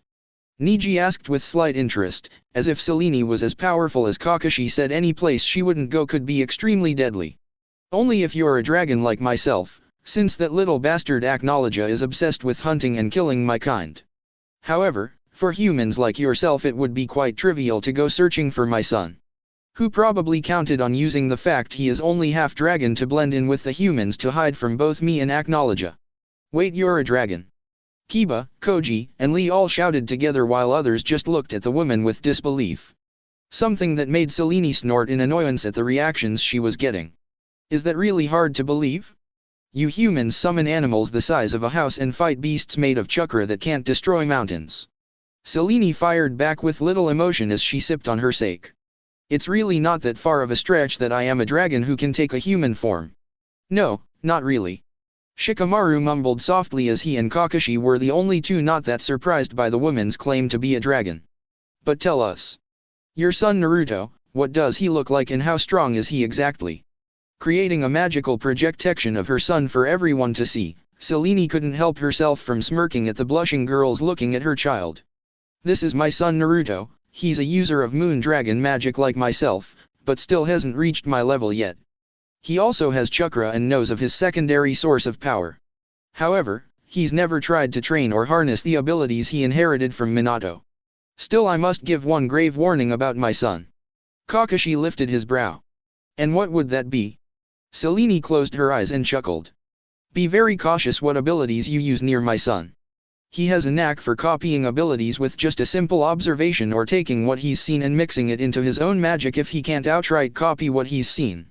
It's a gift that unfortunately allowed my son to learn more from me and even my followers that I actually wanted to teach him. Troublesome. Shikamaru mumbled softly, as this mission was getting more and more difficult as he learned more about their target. Suddenly the door to the office was opened to reveal 4 individuals that made Kakashi sigh in relief. It seems everyone is finally here. Selene, looking at the final shinobi tasked with capturing her son, smiled with a twisted grin. Now isn't this interesting? The dragon began with a small hint of amusement as she locked eyes with a single person with crimson hair. You look exactly like your mother. With Urza. Sitting silently at a makeshift picnic table, Urza watched several members of the guild work diligently on completely remodeling the guild hall. Considering, after all the damages caused from the scuffle with Phantom Lord, it was unanimously decided to just rebuild the guild bigger and better than do repairs on the building. Yet Urza herself had taken a small break from helping with the remodeling and just sat off to the side in a daze. This was due to the girl worrying over what was happening with Naruto and the Magic Council. Finding herself unable to focus on anything while the future of her new favorite blonde was up in the air. However, as Urza sat alone, a sudden giggle grabbed her attention and a plate of strawberry cake was laid out beside her. Making Urza glance away from the cake and up to the figure of Myra Jane, who was clutching a serving tray close to her chest and smiling innocently. Now why are you acting all depressed? Myra Jane asked softly as she backed away slightly. Don't tell me you're missing your little boyfriend. A dark blush filling her face, Urza looked away from her former rival. Naruto isn't my boyfriend. Oh, I never said I was talking about Naruto. Myra Jane snickered with a wide grin before giving Urza a wink. But I'm glad to know he's free for the taking. Snapping her eyes at the white-haired pin-up girl, Urza's glare alone was enough to get her message across. That's not amusing. Waving her friend off, Myra Jane merely laughed softly. Don't be so uptight, Urza, I don't have any intention of getting between you two. Naruto isn't my type anyhow, you know I like bad boys. Making a small pout and grabbing the cake by her side, Urza quickly began to eat her favorite snack. I don't understand where you're getting the idea that I have a thing for Naruto. Rolling her eyes at Urza's stubbornness, Myra Jane blew some air between her lips. Oh please Urza, we have known each other for years. I can tell you look at and treat our newest member differently than you do everyone else. Honestly, I find your little crush cute. It's not a crush. Urza shot back in a stern voice, which made Myra Jane lift her brow. Really? Then care to explain why you treat Naruto so differently from the other boys like Natsu and Gray? Her eyes twitching, Urza slowly used a fork to poke the cake in her hands. You wouldn't understand it, but his scent is calming to my senses. His voice is soothing to hear and he just has an aura about him that keeps me drawn in. Blinking at Urza's words, Myra Jane let a loud giggle escape her lips. So basically you have a crush. It's not that simple, okay? Urza yelled in anger, which only made Myra Jane laugh louder. Well, lucky for you, Naruto's back and he's walking over to make things much simpler. Myra Jane replied as she pointed off to the side. He actually looks very eager to see you. Closing her eyes and lifting a piece of cake to her mouth, Urza kept a calm and graceful demeanor. Please Myra, you think I would fall for such an easy trick? I'm not Natsu, you'll have to try much harder than that. Urza declared before placing the piece of cake into her mouth. Hey Urza, I'm back. Naruto announced loudly as he was standing directly beside the crimson-haired knight. Catching her completely off guard and making Urza spit the cake from her mouth out in a gush of spit and cake bits. I tried to warn you. Myra Jane giggled innocently as she watched Urza's embarrassment grow along with her red cheeks. Hey, are you okay? Naruto quickly asked before placing a hand on Urza's back and bending down to the girl's eye level. You're not choking, are you? I'm fine. Urza replied as she repressed her embarrassment and sent a fake glare at Naruto. And don't go sneaking up on me like that. Sorry, that's my bad. Naruto began as he rubbed the back of his head. I got a little too excited about seeing you after getting back. Watching Urza's face glow red to the point where she was practically overheating, Myra Jane simply laughed and waved goodbye. I would love to stay and watch this some more, but I have things to do. Later, Myra. Naruto replied with a large grin as he moved his eyes back to Urza. Noticing the girl had finally started to recompose herself. And again, sorry about that, Urza. It's fine. How was your visit to the council with the master? Urza asked softly, which made Naruto produce a single medallion. Well, they cleared us of all charges and made me a wizard saint for beating Jose. Naruto revealed to a stunned Urza, who couldn't hide the look of disbelief on her face. Naruto, that's incredible. It's not that big of a deal. Naruto shot back as he casually sat the medallion down, showing how little the half-dragon cared for the title. So far I've met 3 people who held this title besides myself, and the master is the only one I hold any respect for. Urza, having her interest slightly piqued, lifted her brow at what Naruto had said. Obviously Jose is one of those 3, but who is the last person? Grunting in annoyance, Naruto folded his arms. Some asshole I met back at the council named Sea Grain. The Moon Dragon replied as he could hear Urza's heart rate grow faster instantly. He mentioned knowing you and managed to piss me off in the process. What did he say? Urza asked softly, as her head was down while her normal prideful and strong demeanor was completely sapped from her body. He only mentioned knowing you and hinted at you two not having a very positive relationship with one another. Oh, I see. Urza trailed off as she suddenly felt a jolt through her body the moment Naruto placed a hand on her arm.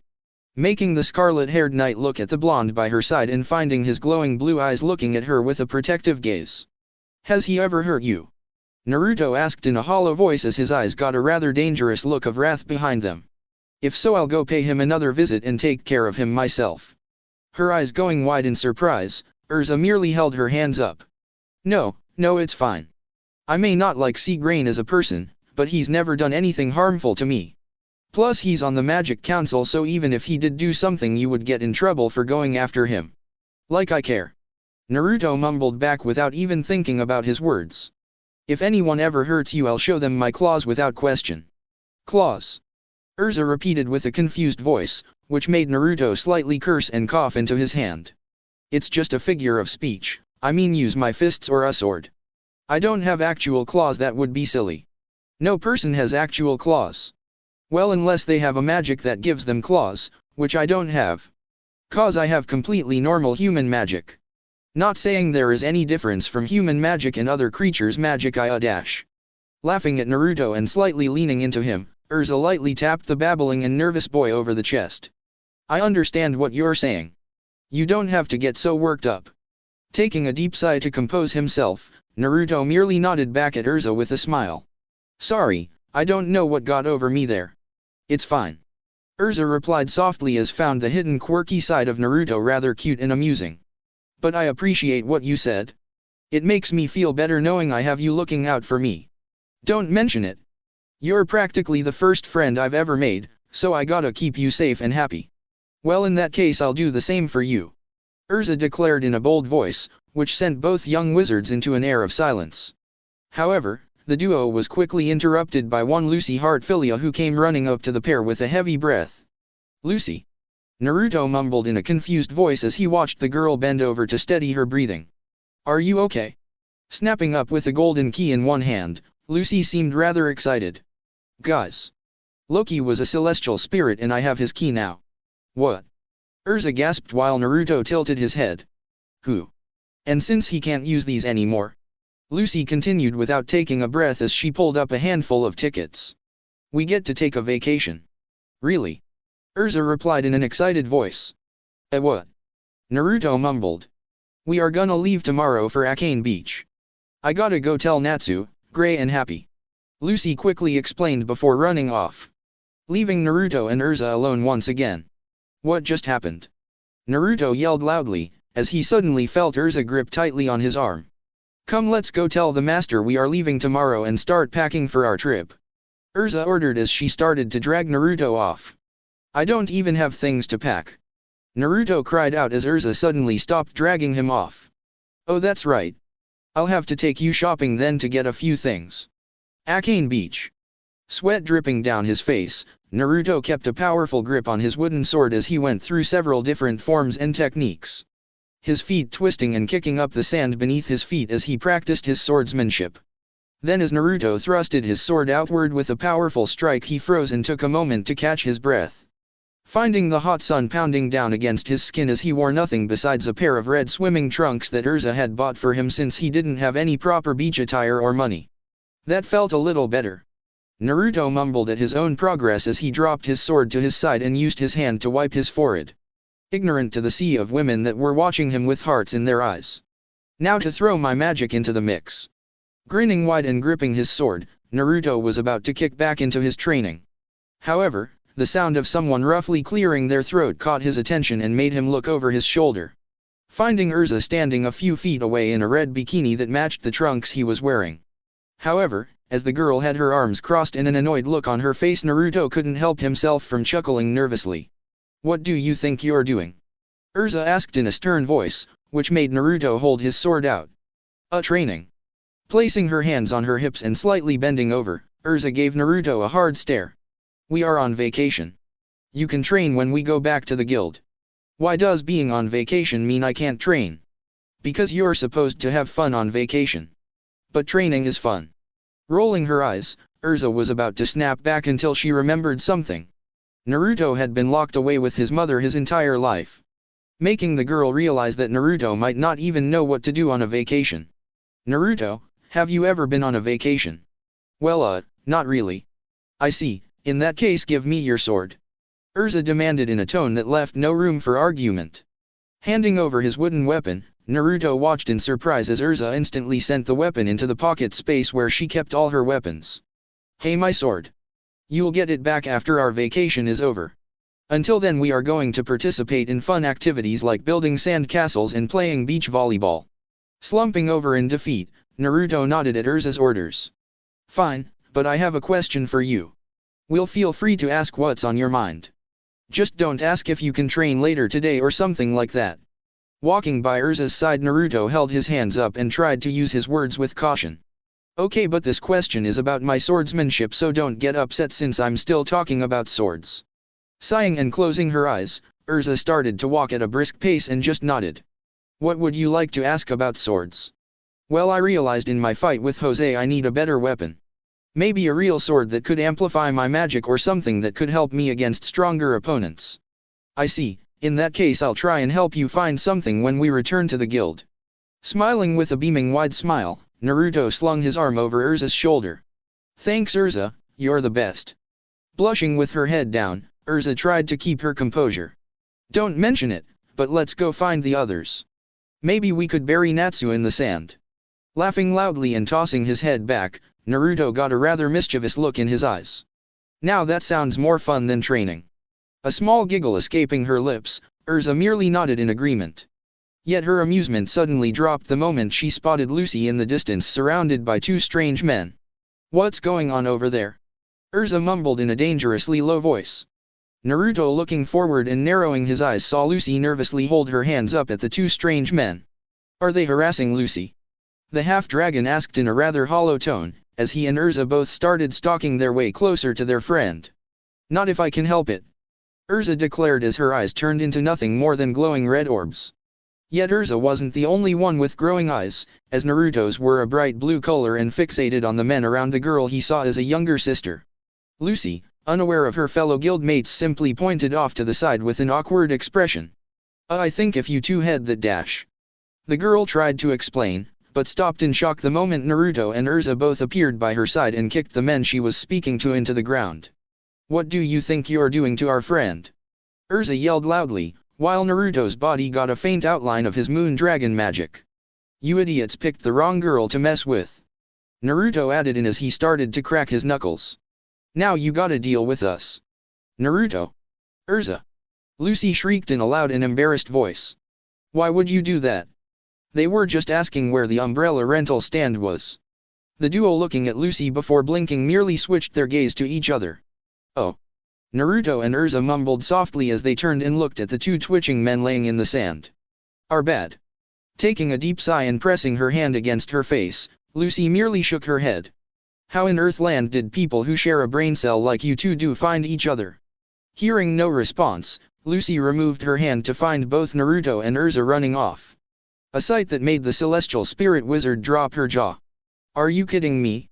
Lucy yelled in disbelief before taking a bow at the two unconscious men beside her. I'm so sorry for my friends. And you two get back here. With Urza sleeping within the hotel room she shared with Lucy, Urza was quietly recovering from the busy day at the beach she had shared with her friends. Yet the scarlet-haired beauty wasn't having peaceful dreams as she was busy tossing and turning in her sleep.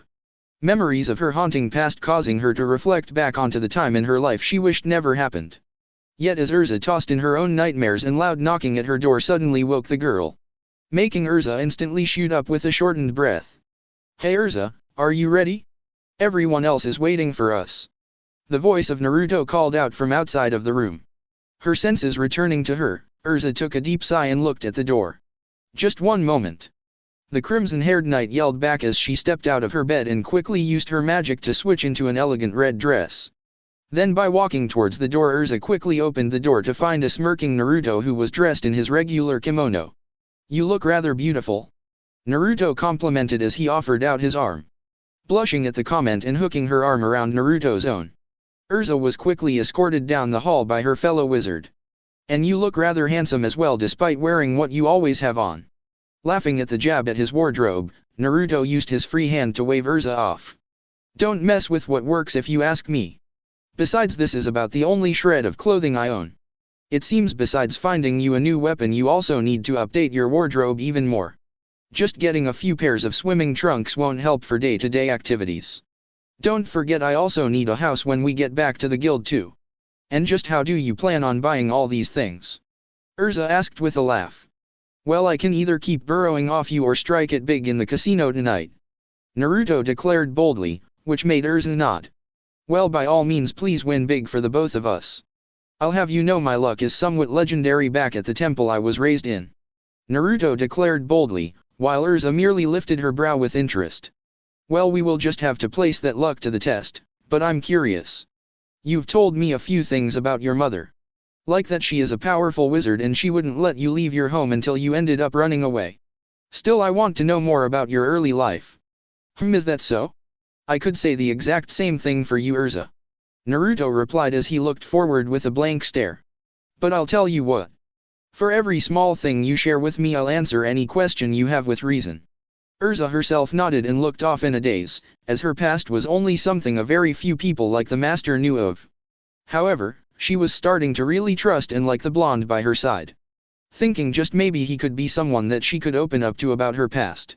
"Well, I was originally from a small village called Rosemary," Urza revealed as she kept her starting information rather simple and not too revealing. "Where are you from?" Taking a sigh, Naruto, much like Urza, trusted and enjoyed the company of his fellow wizard. So he didn't mind telling Urza about some of his secrets, but at the same time Naruto wanted to keep things simple and basic just like Urza was doing. "I didn't grow up in a traditional village or town. According to my mom I was born in my old man's village called Konoha. However, shortly after he died protecting the lives of the people of the village, my mother took me to a place called Black Moon Mountain. It was a remote location where one of her personal temples was located. That was essentially my home for 18 years before I ran off on my own." "You talk a lot about your mother. I never knew either of my parents. I don't even know their names," Urza admitted, which made Naruto scratch his head at this revelation. "Then how did you get the last name Scarlet?" A small ping of pain hitting her chest, Urza forced herself to fake a smile. "That's a rather long story. Let me guess the ending." Naruto spoke up with a quick smile. "It involves the beautiful scarlet hair you have." A blush filling her face followed by a light-hearted laugh, Urza nodded. "To oversimplify things, yes." The duo approaching their way closer and closer to the main gambling hall, Naruto couldn't help himself from grinning wide at Urza. "Well, it's a fitting name." "I agree. But speaking of names, mind telling me the names of your parents?" Urza asked softly, which made Naruto stop for a second and Urza to take a stop as well, quickly worrying that she had overstepped her boundaries with the blonde by her side. "That's only if you wish to share that with me. I don't want dash." "It's fine, Urza." Naruto cut in with a small laugh, as he found her behavior rather cute. "I don't mind telling you their names, it's just I haven't talked about either of them by name in so long it caught me off guard. My old man's name was Minato Namikaze and in my mother's stories was described as a great man. I'd love to hear those stories sometime then," Urza replied softly, which made Naruto nod with a smile. "Of course I only have a handful of stories," Naruto admitted before he and Urza began to walk once more. "Mom didn't like to talk about Dad much and normally only did so when she was feeling sentimental or drunk." "And what was your mother's name?" Urza asked as she and Naruto entered the main gambling hall, where dozens of different games and people were scattered everywhere. "Selene," Naruto answered back without even thinking, which made Urza reflect back. Swearing to herself she had heard that name before. However, she didn't have long to think as the voice of Lucy suddenly caught her attention. "Naruto! Urza!" the blonde wizard shouted out, as she waved the duo down from her seat at a blackjack table. "I saved you two some seats. Come play."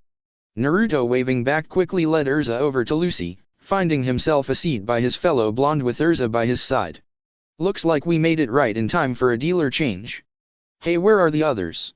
Oh, they are somewhere around here. Lucy answered with a loud laugh.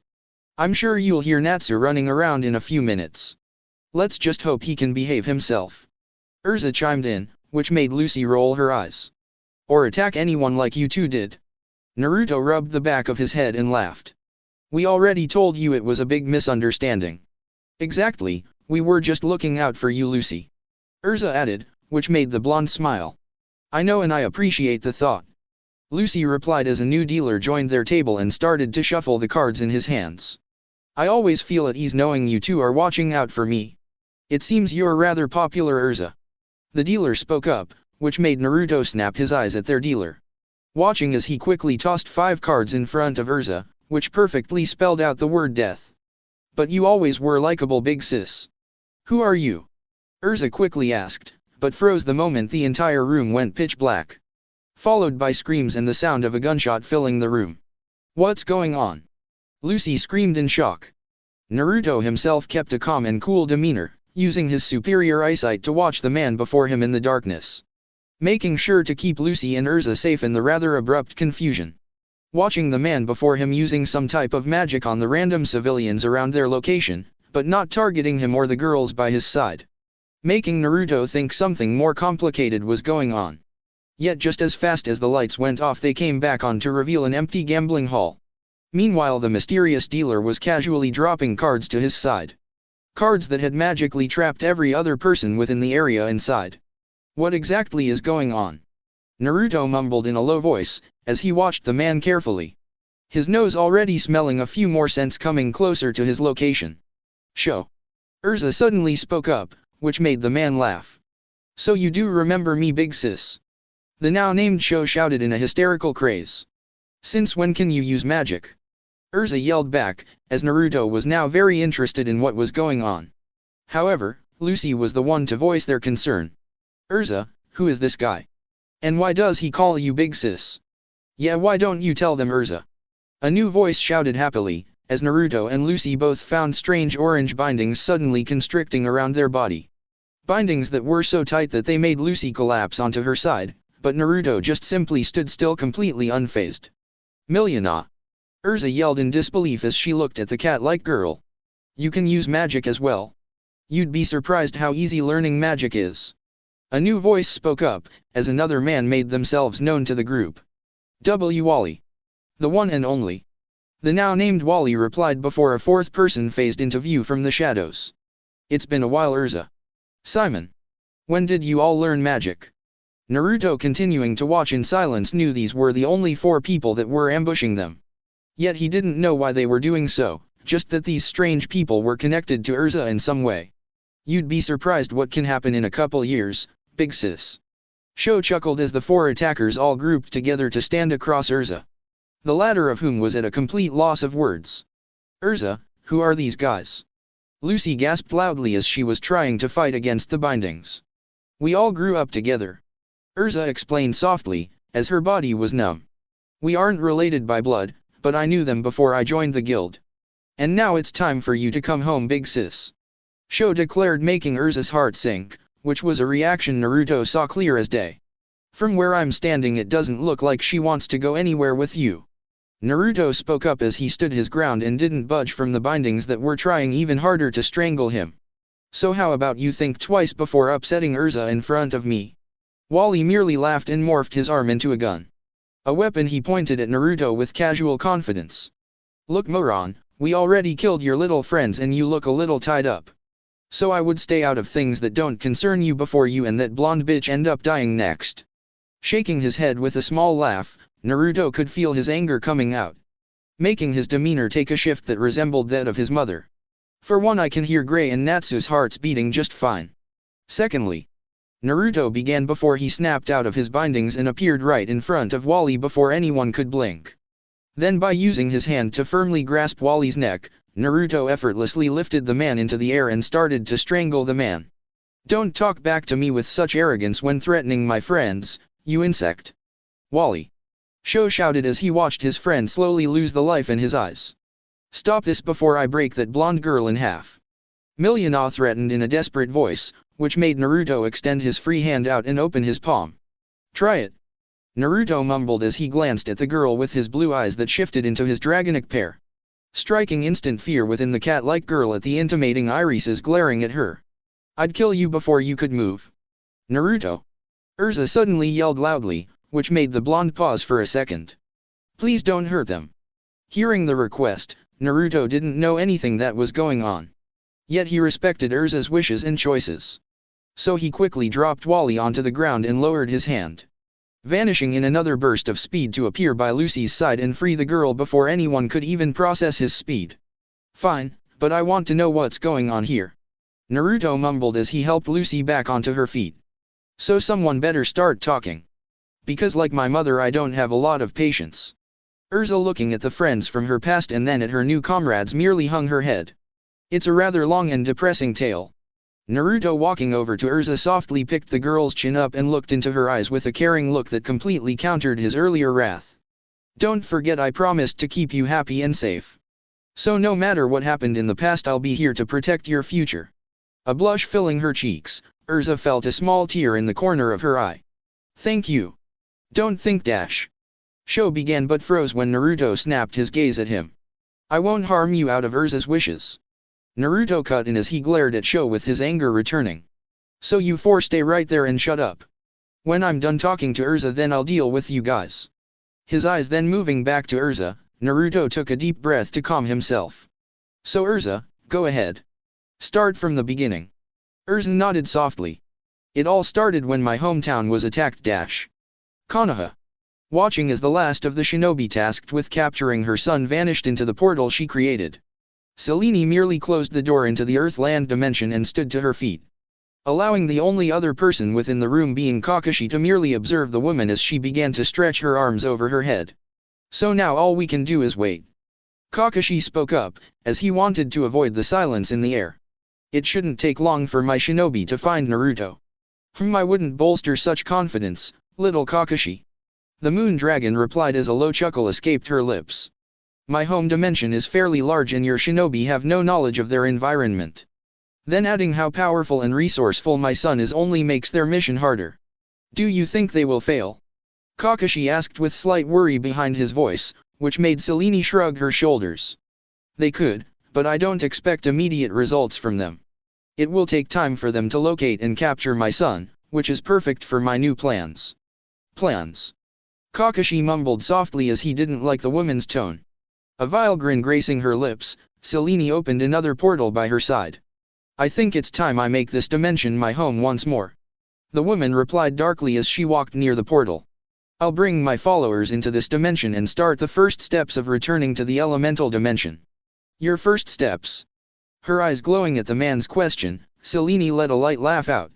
"I'm going to kill every daimyo and make myself the de facto ruler of these lands. So be prepared, little Kakashi, because you and your village will be serving me very soon." With Naruto having just been told the truth of Urza's past, Naruto was currently walking out of the casino with a single purpose, to kill the people responsible for Urza's suffering. So finding himself on the sandy beachfront of the resort, his eyes focused on the dark blue waves that were slightly illuminated by the full moon overhead, his dragon magic leaking out of his body as he walked closer and closer to the shoreline. Already knowing from Urza's old friends exactly where this so-called Tower of Heaven was. "Naruto!" The voice of Urza screamed out, as the girl was desperately running after the blonde from behind. "Where are you going?" Stopping in his tracks and looking over his shoulder, Naruto couldn't hide the anger that was covering his face. "I'm going to go kill that bastard. Please let's just put this behind us and go back to the guild. We don't have to worry about Jelal or that tower." Walking up to Urza and towering over her, Naruto merely placed his hand onto her head and brought her into his chest. "And let that man in your past continue to haunt you? I'm going to destroy that tower and show that bastard Jelal the wrath of a dragon. I don't want you or anyone else to get hurt." Urza mumbled softly as she wrapped her arms around Naruto's waist. "That tower took so much from me and I won't let you or anyone else be taken by it. So let's turn back and make sure everyone is okay. We can even save Sho and everyone from going back as well.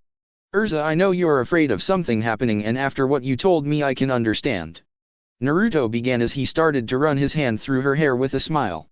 "But I promise your past will never hurt you again. Naruto, listen, I know you're strong, but going to that tower is what Jalal wants. It's a trap. Laughing at the girl's concern, Naruto simply looked up into the sky. His eyes gazing at the stars and moon with a glow behind them. Tonight is a full moon, I'd like to see that asshole fight me. Naruto, how do you even plan to get to the tower? It's way off the coast in the middle of the ocean and you don't have a ship. I don't have any issues crossing the water without a ship. Naruto shot back in a calm voice. What does that even mean? Urza asked as she didn't understand anything about Naruto's power or connection to the moon.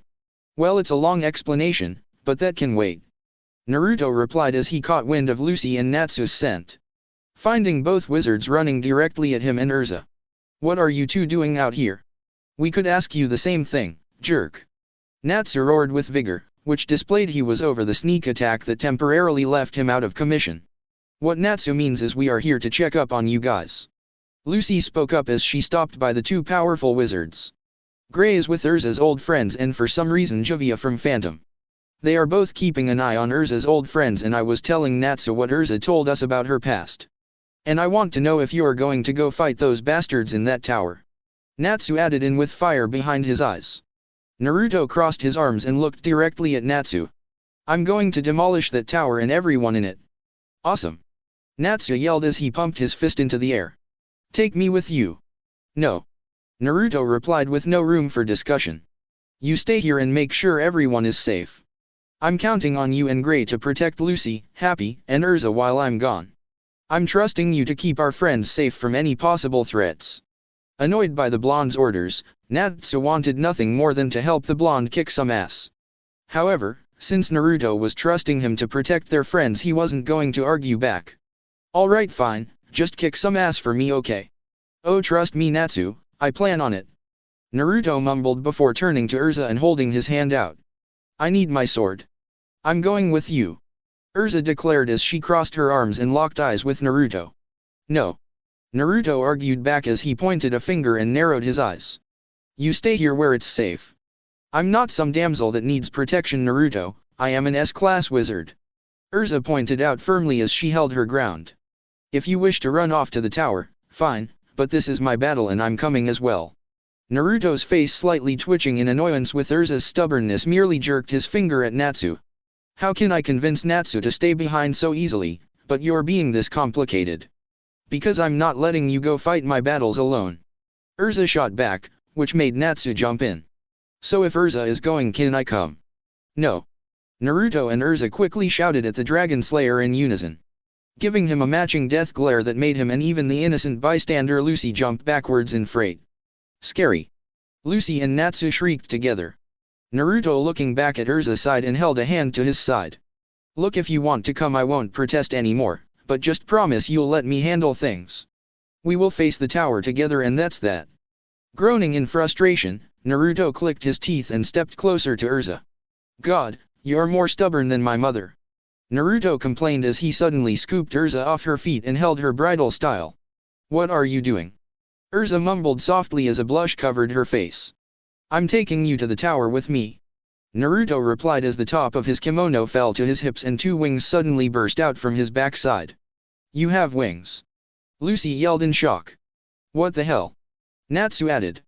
Oh yeah, I trust you guys with my secret, but I'll explain later. Naruto began before he suddenly shot up into the sky, taking off over the ocean with a burst of speed that neither Lucy or Natsu could follow.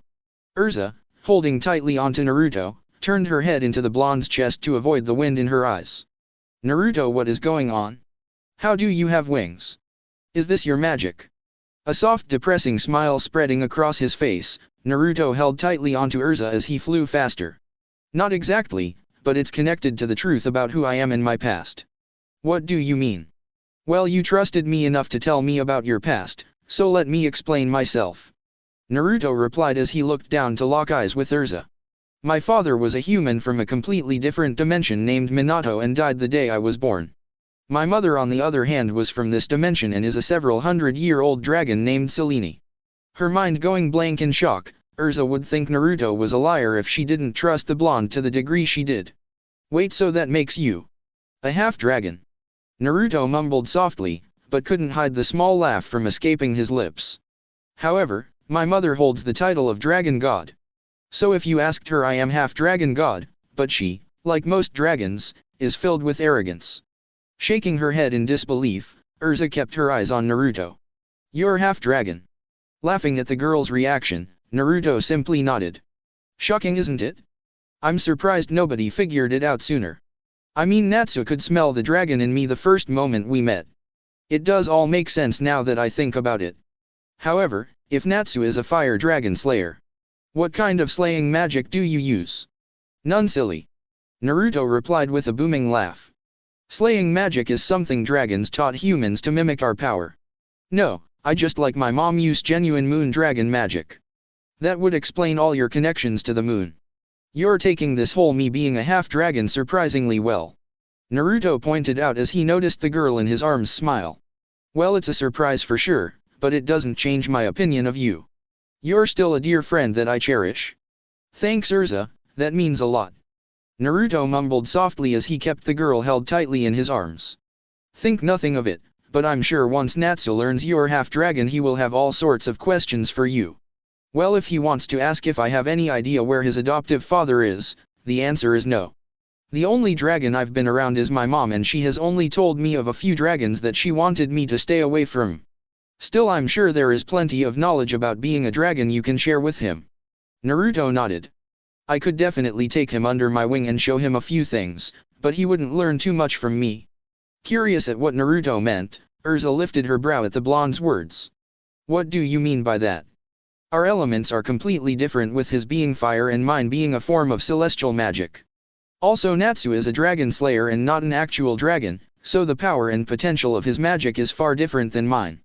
Essentially, I could teach him some basic skills that all dragons have and know, but he could never fully learn my abilities. Could you teach him to harness moon dragon magic? Maybe even be a moon and fire dragon slayer. There has never been a moon dragon slayer, as my mom has only taught her magic to me and no one else. Also, to learn a type of magic you must have a strong affinity for that magic, and not many people have a strong enough affinity to learn a celestial magic as strong as moon dragon magic. So no, I wouldn't be able to teach Natsu my magic. Have you ever thought about finding someone to teach? Urza asked, which caught Naruto off guard. No, not really. I know my mom told me before, when dragons started teaching humans slaying magic, she was very against the idea.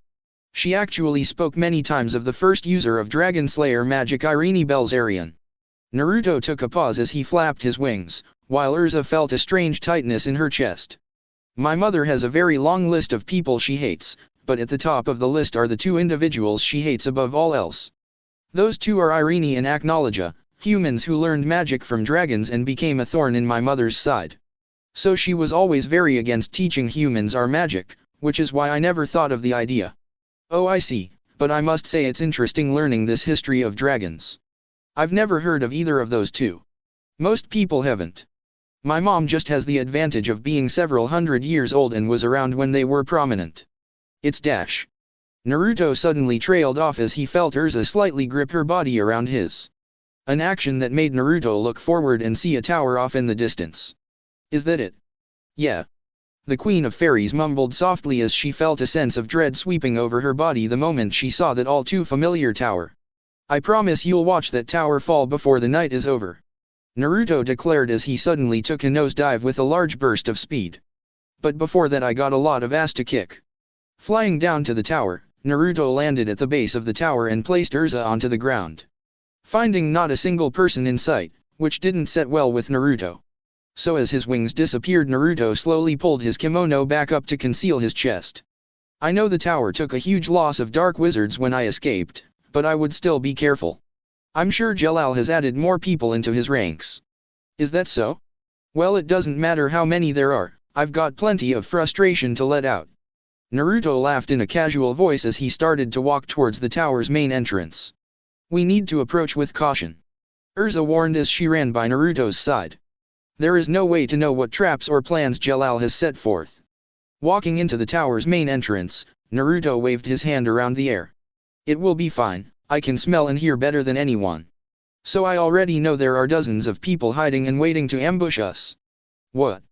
Urza shouted as she summoned a sword to her hand and took a defensive stance. Then by turning her head on a swivel she began to survey the area, but all Urza could see was a large dark circular room that merely ascended to the higher floors. In reality it was a massive area that could house thousands and made Urza nervous at what awaited them. Naruto laughed and held out his palm. "Could you give me my sword back now?" "Oh right, sorry." Urza replied before summoning the wooden blade into Naruto's hand. Firmly grasping the wooden sword, Naruto grinned ear to ear and started to push his moon dragon magic into the weapon. "Thanks Urza, but let's get started." Glancing at the blonde by her side, Urza could easily see that Naruto was ready for a fight. However, she still had no vision of any potential enemies. "So what's our plan?" Chuckling and getting a dangerous gleam behind his eyes, Naruto slowly pulled his sword back. "Moon breathing first form, Dark Moon, Evening Palace." The half-dragon shouted before sending a massive crescent arc of his magic forward. Urza, watching the destructive spell fly upwards and slice through a walkway, was shocked to find dozens of hiding dark wizards effortlessly dispatched by the single move. "Get them!" A voice suddenly roared as hundreds of masked dark wizards began to swarm the duo from numerous hiding locations. "Moon breathing fourth form, Blooming Moonlit Flame." Naruto called out as he ignited his sword in white fire and unleashed a twister of moon fire onto the dark wizards. Urza, watching Naruto fight back, quickly snapped out of her daze and jumped into action, using her magic to switch into her Heaven's Wheel armor and fly above the battlefield. Then by holding a sword in each hand she summoned a cluster of swords overhead. "Blumenblatt!" the Queen of Fairies yelled before descending down onto the dark wizards, using the two blades in her hands to slice down her foes, while the flying swords flying overhead cascaded down like rain onto anyone out of her reach. Watching Urza send down a bombardment of swords, Naruto quickly smirked as he dashed at the cluster of unused weapons. "Moon breathing fifth form, Infinite." Naruto mumbled before taking a sword off the ground and using it to strike a dark wizard, releasing the weapon the moment he made contact and performing a flip before grabbing another sword and using it to pierce a wizard running at him. Then by once again letting the blade go, Naruto merely used his agile speed and reflexes to maneuver throughout the battlefield and use every sword Urza had used in her attacks to string together an endless combo of sword strikes at his enemies. Urza, watching Naruto dispatch their foes with her discarded weapons, merely smiled and summoned more blades to send in Naruto's direction for him to use. Then by swapping into her black wing armor and going from dual to single swords, Urza took off with newfound power and speed, blitzing through the horde of dark wizards as she slashed her blade in a crossed pattern before yelling out, "Moon Flash! Get her!" A dark wizard yelled from behind Urza, as he and a group tried to attack the girl from behind. Naruto, hearing every sound and movement on the battlefield, spun around and thrusted his sword at the voice who had spoken. "Moon breathing sixth form, Piercing Moonlight." Naruto roared as he expelled a beam of moon dragon magic into the crowd of dark wizards from behind Urza, effortless taking the entire group out with a single move. "What are these monsters?" a dark wizard shrieked as Urza slashed her way through a crowd of enemies. "How are we losing to only two of them?" Another dark wizard yelled in disbelief as an explosion created by Naruto rocked the area. "That's Urza Scarlet from Fairy Tail, but I don't know the other guy." A dark wizard screamed out as Naruto and Urza moved towards each other while sending dark wizards hurling left and right. "Get them for Master Jalal!" a dark wizard cried out before taking a slash to the chest from Naruto and Urza at once. Urza and Naruto, meeting back to back in the center of the room, smirked and glanced back at each other. "Getting exhausted yet?" Naruto chuckled as he noticed the number of enemies was growing thin. "Not in the slightest." Urza replied softly as she held the exact same sword posture as Naruto. "Well, let's finish these bastards off and keep moving then." Naruto began as he channeled his magic into his sword. "After you." Urza shot back as Naruto jumped forward to continue fighting, and she followed in matching tempo. With Jalal seated with three individuals kneeled before him, Jalal had a rather amused expression on his face, despite the fact that he could feel the tremors caused by Naruto and Urza dismantling his followers. "It would seem little Urza saved me the trouble of capturing her and found her own way to the tower. However, I have no need for that useless arrogant blonde." Jalal mumbled before making a hand gesture for the three people by his feet to leave. "So kill him and bring me Urza." The three all nodded before disappearing to complete their assigned task. Something that made Jalal smile before a thought projection suddenly made themselves known within the room. "Jalal, what is going on? You're missing from the council." Looking at his fellow council member and dark wizard, Jalal merely kept a calm and collected expression. Altair, it's nice to see you showing concern for me, but everything is okay. I'm just attending to some unforeseen circumstances. What is that supposed to mean? Urza Scarlet and Naruto Namikaze have infiltrated the tower and are currently engaging my underlings. Then we need to hurry and convince the rest of the council to fire the Etherean. We have spent too much resources to fall short on our goal. Jalal shook his head. No, I need more time before I'm ready. What are you talking about, Jalal? You said days ago the tower was ready and just needed the Etherean to provide magic power along with a human sacrifice. Frowning and summoning a magical projection into the air he was using to spy on his intruders. Jalal made sure to point his finger to Naruto for Altair to see. I've been watching this bastard fight and his magic has been destroying the tower instead of absorbing his magic like it should. Either there is an error with the tower I need to correct or I need to neutralize this man before he becomes a larger hindrance.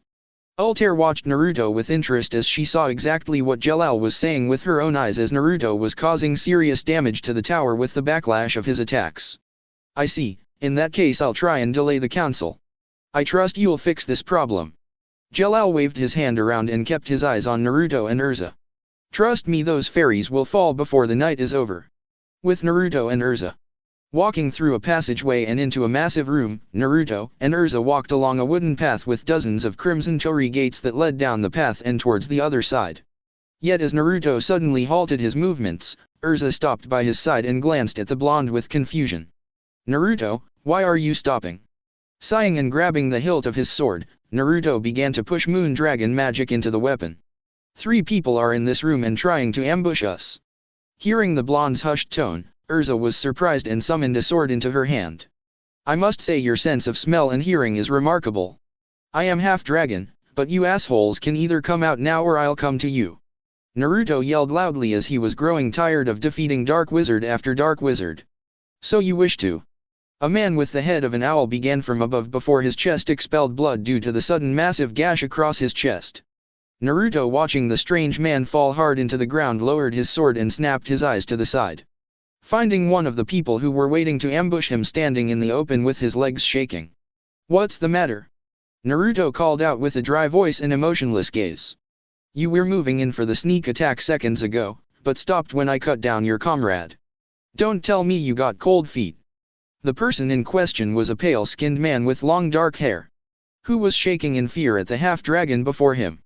Just what are dash? The man started before a crescent arc of Naruto's magic slashed through his torso and the ground behind, causing the man to fall over without another word even uttered. And now for the last one. Naruto mumbled as he started to walk and leak magic off his blade. I already told you, idiot, you don't come to me, I'm coming to you. A fast dash suddenly coming into view, Naruto effortlessly lifted his wooden sword to block a quick surprise attack from a pink-haired swordswoman. I won't be taken out as easily as my comrades. The woman declared before the area around Naruto erupted in slash marks. Yet despite Naruto within the center of where the slashes were coming from, the blonde was completely unharmed and continued to lazily block his opponent's attempts to harm him. This is boring. Naruto grumbled as he extended his free palm out to the woman, instantly slamming her with a blast of Moon Dragon magic that sent her flying into the air before slamming into the ceiling head first. Then as he watched the unknown woman dangle from the ceiling that her upper body was lodged into, Naruto turned his gaze back to Urza. Shall we continue? Running up to Naruto with disbelief behind her eyes, Urza could only look at Naruto with a sense of wonder. You beat those 3 without breaking a sweat and they weren't your average wizards. I could tell they each had plenty of magic and skill. Naruto waved the girl off and laughed. Please, they were nothing, but I'm only smelling one other person in the distance. So I'm guessing Jalal is close by. Urza nodded. Then when we face Jalal, I ask that you please let me handle him. Can't do, Urza. Naruto replied before giving the girl a confident grin. Jalal is my problem. Urza argued back with a frown, which made Naruto laugh. Don't laugh. This is my battle and you've already done enough. You know, most stories humans have of dragons are pretty far off from the truth. However, one thing I've heard that holds true is humans believe dragons to hoard treasure and protect what is theirs with all they have. Even going as far as to die to protect their treasures. And what does that have to do with anything? Taking his hand and giving Urza a gentle pat on the head, Naruto gave the girl a caring expression. The guild, our friends, and especially you are all something I treasure dearly. So like any dragon I'll protect that treasure and destroy anyone who tries to take it from me. All you have to do is just sit back and watch me burn that past that has haunted you to ash. A blush filling her face, Urza just watched as Naruto picked up his pace and started to walk ahead. A tightness building in her chest as she was growing more fond of her fellow guildmate as time went on. Top of the Tower of Heaven. Walking up into the top floor of the tower, Naruto and Urza were both instantly met with the smirking figure of Jalal Fernandez, who was watching both fairy tale wizards approach him with a very uncaring and casual demeanor, only making the slightest movement to remove the hood from his head to reveal his face to Naruto and Urza. Well, it's been a while, Urza. Jalal began with a light laugh as he held his hands outward. Glad to see you back where you belong. Jalal. Urza mumbled in a low voice, as she didn't know what to do with the man before her. Yet Naruto didn't have any issues voicing himself. She won't be here long, jackass, just long enough to watch me take you and this tower down for good. Naruto replied with anger behind his words as he lifted his sword up and held the grip tightly. See, that won't work, as I have big plans to sacrifice Urza to revive the great Zeref. Jalal declared boldly, which instantly made Naruto drop his sword at his side and hold back a laugh. That's really what all this is about? Naruto asked with a scoff as he shook his head in disbelief. Mom always told me dark wizards of this country were stupid, but I didn't think this stupid. You may fear the power of Lord Zeref, but my ambitions hold no such fear. Jalal yelled back, which only caused Naruto to laugh louder. I fear no human, but this has nothing to do with fear. Naruto then paused and a wide smile graced his lips. Actually, it's more entertaining if you die and find out your so-called Lord Zeref isn't waiting for you in the afterlife. What madness are you speaking of? Jalal shot back in anger, as Naruto was quickly getting under his skin. Like I said, it's best you don't know. Besides, I promised Urza I'd kick your ass, so let's get this show on the road. Jalal shook his head at Naruto's challenge.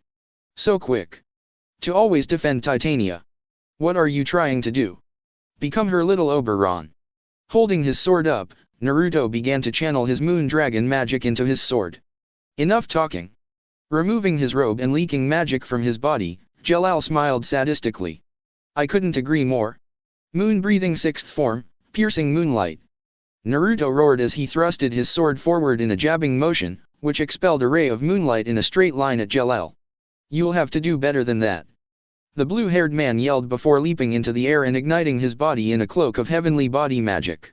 Meteor. Watching Jalal zip and dash through the air in a fast and random pattern, Naruto was quickly forced to take off, running to the side and try to keep pace with the flying man's speed. Yet it didn't take long for Jalal to close the gap and flip out his leg for a quick kick to Naruto's side. However, Naruto, using his reflexes, blocked the kick with his forearm.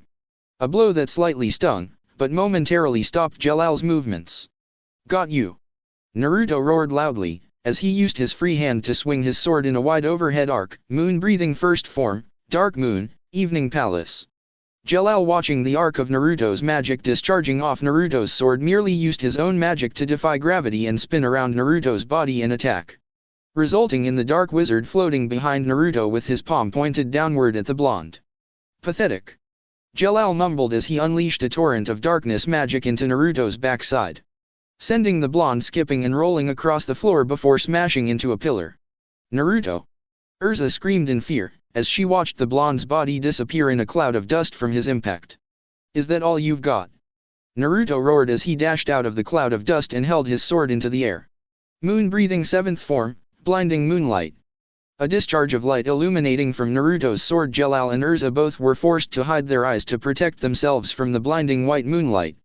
Naruto, on the other hand, started to spin his sword in a large circular cyclone at Jalal, which caused a flurry of white butterflies to fly out of the center. Moon-breathing eighth form, moonlit butterfly. What the hell is this?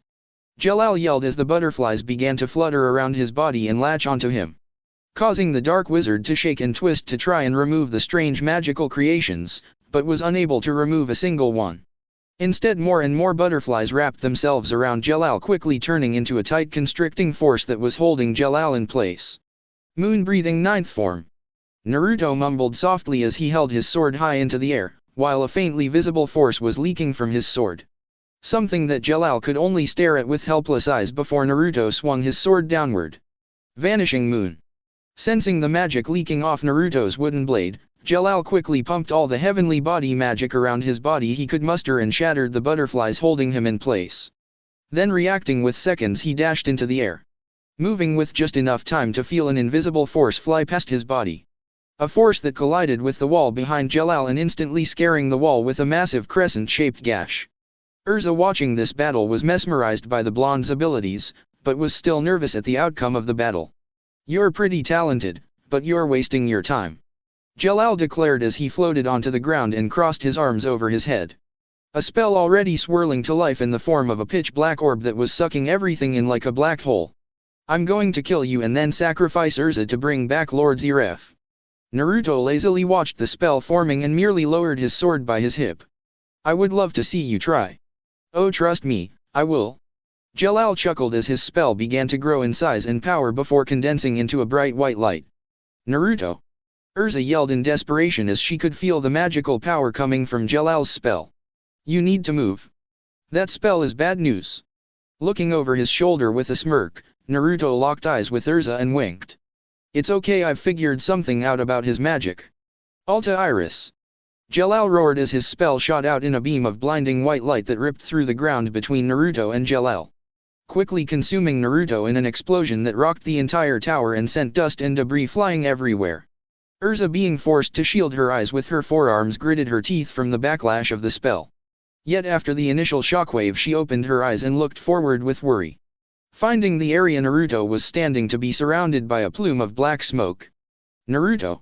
the Queen of Fairies yelled out, but the only response she received was Jalal's maniacal laughter. "What an idiot!" the blue-haired wizard insulted as he covered his face with his hand while he laughed. "Not only did he just stand there and let me hit him, but he died for absolutely nothing. Really, Urza, is this the kind of people you surround yourself with these days?" A look of pure hatred covering her face, Urza summoned a sword to her hand and gripped so tightly onto the hilt she could have broken it. "I'm not just gonna make you pay. No, I'm going to kill you, Jalal. You're gonna have to wait in line." The carefree voice of Naruto chuckled before a loud flapping sound cut through the air and the smoke around Naruto vanished, revealing the blonde with his torso revealed to everyone while his two white wings were proudly shown for anyone to see. Yet this wasn't the only change to Naruto's appearance, as his eyes had reptilian-like slits and a singular massive horn was protruding from the side of Naruto's head. Meanwhile, his skin had large patches of white scales and large claws grew from the tips of his fingers. "Because I'm just getting started." "What the hell?" Jalal stammered at Naruto's appearance. "What kind of monster are you? My spell should have killed you." Flexing his muscles and rotating his shoulders, Naruto started to dust himself off. "Well, considering you use heavenly body magic, I can just eat your puny little spell. Unfortunately, it looks like the sudden intake of magic shifted me straight into my hybrid form." "What? How can you eat my magic?" Taking his sword and slamming the wooden blade deep into the tower's floor, Naruto smiled with a wide grin and slowly took a step forward. "You asked earlier if I was trying to be the king to Urza's queen." Urza, who was enthralled with the beauty of Naruto's appearance, couldn't help herself from watching the half-dragon in a daze. Her heartbeat picked up rapidly as she heard the teen talk about her. "And what of it?" Jalal yelled in a shaky voice. "While I enjoy the idea of sharing a title close to Urza's, I have no intentions of being a king," Naruto admitted as he held his hands out and his dragonic pride started to show itself. "After all, what's a king to a god?" Glaring at Naruto and preparing his magic, Jalal steadied his resolve against the blonde. "And what's a god to a non-believer?" Shooting forward at blinding speeds, Naruto grabbed Jalal by the face and slammed him into the wall behind, making cracks in a perfectly sized Jalal indention in the wall. "Well then," Naruto began as he slowly leaned into Jalal with a small smile, "I'll just have to make a believer out of you." Taking Jalal roughly out of the wall, Naruto twisted his torso and slammed the dark wizard into the ground before dragging him a few feet and then throwing him up into the ceiling. "Let's end this already," Naruto mumbled as he blurred in a burst of speed and ripped his wooden sword out of the ground, already switching his eyes to Jalal and his sword bursting to life in a crimson coating of moon dragon magic. "Moon breathing 10th form," Naruto began as he inhaled a large breath of air and jumped into the air, swiping his crimson blade directly into Jalal with all the power he could muster. "Crimson Moon."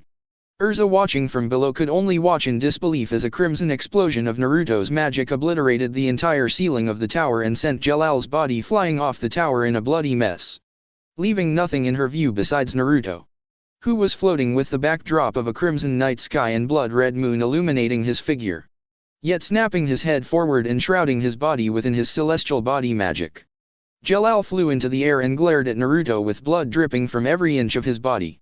Then wasting no time taking one arm over the other, Jalal took his top hand and held up his index and middle fingers spread out against the palm of his bottom hand, creating 7 magic seals overhead before connecting them to create a constellation of sorts.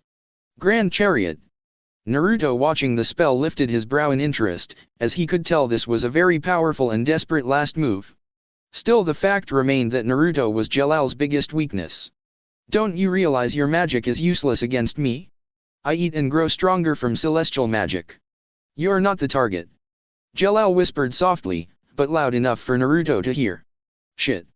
Naruto cursed as he looked down at Urza the moment Jalal unleashed his spell in a massive downward beam straight from the Queen of Fairies. Urza watching the attack was too stunned to even think, let alone plan any sort of defense. However, as time seemed to slow down to a near halt, Urza was dumbfounded to find Naruto instantly within the path of Jalal's attack, already using his wooden sword to block the massive beam of celestial magic before finding himself completely engulfed in a magic explosion. You stupid fool, die! Jalal screamed loudly. Urza, hearing the man from her past, closed her eyes and held her hands over her heart. Naruto, I believe in you. So win this fight and let's go home. Jalal, watching his attack land, took a sigh of relief and lowered his arms. That should finish the job. Seriously, like I said earlier, you dark wizards are stupid. Naruto yelled loudly as he made himself known and used his wings to flap away any dust around his body, revealing he was completely fine, but his wooden sword was completely destroyed. I can't be hurt by celestial magic weaker than my own. What are you dash? Jalal began but stopped the moment a beam of white moon dragon magic pierced his chest, making Jalal's eyes go wide as he placed his shaking hands to his chest. Then as his celestial body magic dispelled, the blue-haired boy faded into unconsciousness before falling. Naruto holding his hand outward watched Jalal's body fall into the ocean below and merely took a deep breath. Sorry, but the lady wanted me to wrap things up. The blonde mumbled softly so only he could hear. He did it. Urza mumbled softly, as she watched Naruto float back down and look directly at her. Well, I'm not done yet. Naruto began showing he heard exactly what Urza had said with his hearing. I still gotta knock this tower to the ground and then you can finally put your past behind you. With tears in her eyes, Urza dashed forward and brought Naruto into a tight hug. Thank you. Laughing and returning the hug, Naruto began to flap his wings and carry Urza up into the sky. Don't go thanking me yet. I still have to destroy this tower. Finding that Naruto was flying high above the tower, Urza lifted her brow. And how are you going to do that? Smirking with a toothy grin, Naruto gave Urza a wink. Do you trust me? With my life. The Titania declared without even thinking, which made Naruto laugh. Good. The half-dragon replied as he dropped Urza without warning and let her fall to the deep dark waters below. Yet as Urza looked down frantically and tried to prepare herself for the eventual plunge into the ocean water, she was suddenly caught by a large blur that flew under her. In fact, Urza found herself riding on the back of a large white dragon that possessed 9 fur-like tails protruding from its backside. Yet as the dragon looked back to Urza and she saw its crescent-shaped horn and beautiful blue eyes, the scarlet-haired girl instantly knew just who the dragon truly was, despite there being only one logical answer. Naruto, why in the hell would you drop me like that? The Queen of Fairies roared in anger as she began to pound Naruto's backside with her fists.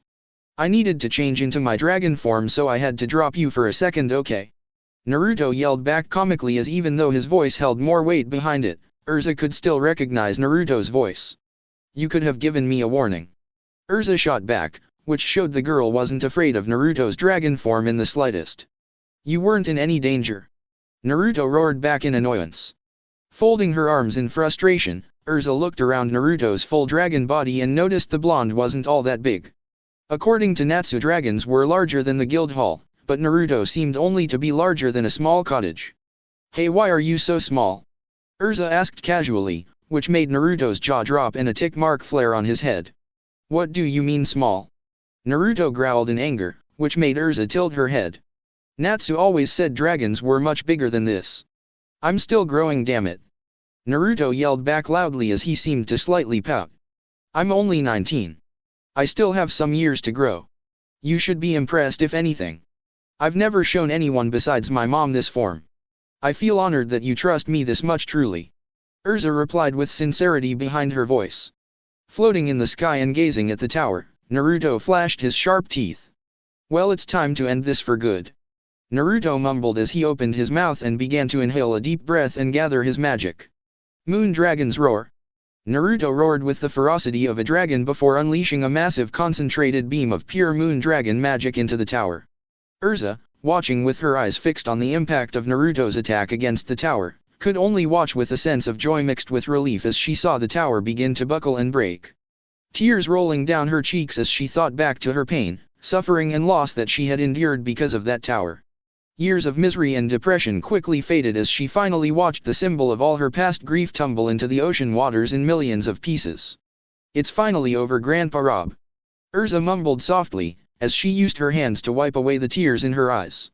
Naruto, grinning at what he had done and heard, instantly flew up into the sky, doing a quick roll in the air to send Urza falling off his back, but as the girl fell she didn't yell or scream.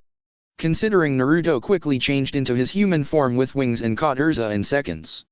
You didn't throw a fit that time. Naruto pointed out with a laugh as he held the girl tightly in his arms. Urza, looking at Naruto with the backdrop of a full moon behind them, merely smiled with a loving gaze. Well, I realized I'm not in danger, as you'll keep me safe better than any suit of armor ever could. Of course. Placing her head into Naruto's chest, Urza closed her eyes and just enjoyed the blonde's embrace. Thank you for ending this nightmare. Flapping his wings and flying back towards the resort, Naruto kept his eyes on Urza, finding the woman in his arms incredibly beautiful with her crimson red hair. Making a promise to himself here and now that he would do whatever it took to protect that smile he was currently gazing at. Well, I promised you I would, and I always keep my promises. I can see that. Naruto smiled at Urza's reply, but as he flew closer and closer towards the resort and his friends, a thought came into his head. Hey Urza, I need you to listen. Opening her eyes and looking up, Urza gave Naruto her full attention. Yes. I've trusted you with knowing my past inabilities, and I plan to at least tell Natsu, Lucy, Happy, and Gray. However, I want to keep this knowledge between us for now. No one else in the guild, and certainly not your old friends. I may tell the master, but I don't want word to spread that I'm a half-dragon. I understand, you don't want your mother to learn about where you are. Exactly. Well, you can trust I'll do everything I can to help keep word from spreading to your mother. Thanks, Urza. Anything for you. The Queen of Fairies replied softly as the two flew back towards the resort in a blissful silence. With Altair sitting with her eyes fixated on a glowing green orb, Altair had a rather displeased expression on her face. So explain to me exactly what happened. A voice spoke through the orb. The R system was lost along with our pawn Jalal. The Magic Council, learning of the tower's destruction, moved away from the idea of firing the Etherian. Then, with Jalal's fake identity of Sea Grain missing, the council did a small investigation to learn there was never a Sea Grain and came to the conclusion that Jalal was manipulating them. And how was the tower destroyed in the first place? No solid evidence has come forth, but Jalal did mention he was fighting off Urza Scarlet and Naruto Namikaze, two members of Fairy Tail and one who had enough destructive force to damage the tower. So members of Fairy Tail are most likely at fault for ruining our plans. There is a sense of irony there. I guess so, but what will you have me do now? The council still trusts me as a loyal member despite Jalal's failure.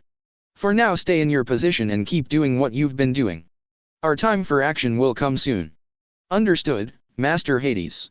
Arcane Beach.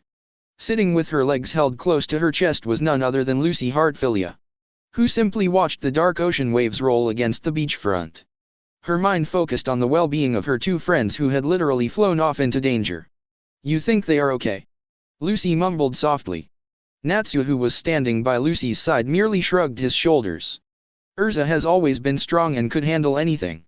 So I have faith in her. Plus she has Naruto with her and he beat Jose. Happy spoke up, as he was floating between the two wizards. So those two together would make a powerful team. I agree with Happy. Gray chimed in as he was standing behind the trio with his clothes surprisingly on.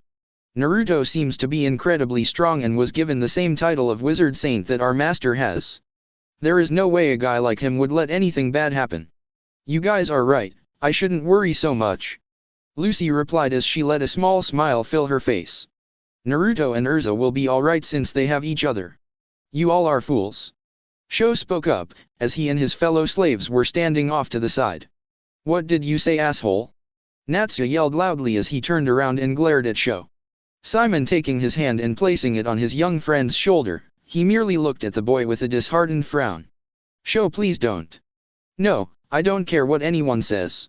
I don't even care if Urza didn't really abandon us. Jalal is still our friend and he wi-. Sho began but froze the moment Naruto landed hard into the sand and flapped his wings to kick back the sand around him. Did you have to land so hard? Urza yelled as she slammed her fist into Naruto's chest. Laughing and making his wings disappear, Naruto continued to hold Urza in his arms bridal style. Oh, don't act like you didn't have fun flying with me. Whatever. Urza mumbled childishly as she crossed her arms and looked away with a blush.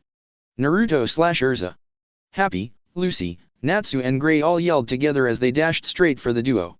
Yo guys, what's up? Naruto laughed loudly as he let Urza down onto her feet. Glad to see you're okay. Natsu, bouncing on his heels, started to do some quick punches in the air. Did you kick that bastard's ass? Urza's old friends listening in simply watched Naruto give his fellow fares a thumbs up. Left that asshole for dead and demolished his little tower of heaven into a pile of rocks. What? Sho shouted in disbelief. Jalal is dead. Simon added in. Elfman's interview. Puffing his chest out and holding his flexed arm out, Elfman slapped his bulging muscle and grinned. You want to know about Naruto? Shaking his head with excitement, Jason leaned forward with his pen and notepad in hand. Absolutely. He's this super cool and mysterious wizard who became a wizard saint. Ha. It's a good thing you came to a man like me. Elfman boasted loudly. Me and Naruto have grown pretty close since he joined. Oh really? Jason exclaimed with stars in his eyes, completely unaware of Elfman's obvious lie. Then you should know all sorts of secrets like where he's from and what's his totally cool magic. Scratching the side of his head and looking away, Elfman avoided eye contact with the reporter for a second. Yeah. Of course I would know those secrets, but those are secrets between men. Aw come on Elfman. I gotta know something. Jason groaned as he tried to push the man for some juicy gossip. The edges of his jaw twitching and a bead of sweat trickling down his head, Elfman was about to get caught in his lie before a thought came into his head. Okay fine, I'll tell you a little secret, but you didn't hear this from me, okay? For sure. Well, Naruto spends almost all his time with Urza Scarlet. Elfman declared with a wide grin. She's even the one who recruited him into the guild. So cool. Kana's interview. Tipping back her 7th bottle of wine, Kana slammed the empty glass container and looked at Jason from across the table. You wanna know about Naruto and Urza? Nodding his head with inhuman speed, Jason was shaking with excitement. Tell me anything and I'll buy your next drink. Giving a slight hiccup, Kana flashed the man a drunken smile and leaned over the table. Well, in that case I heard those two were caught doing the dirty. What? Jason yelled with a blush as he started to scribble on his notepad. Lifting her empty bottle of wine and holding the opening to her eye, Kana tried to see if there was even a slight drop left. Yeah, Myra mentioned something like that. Miragina's interview. Turning around from the bar counter, Myra Jane gave Jason an innocent smile as she cleaned a dirty drinking glass.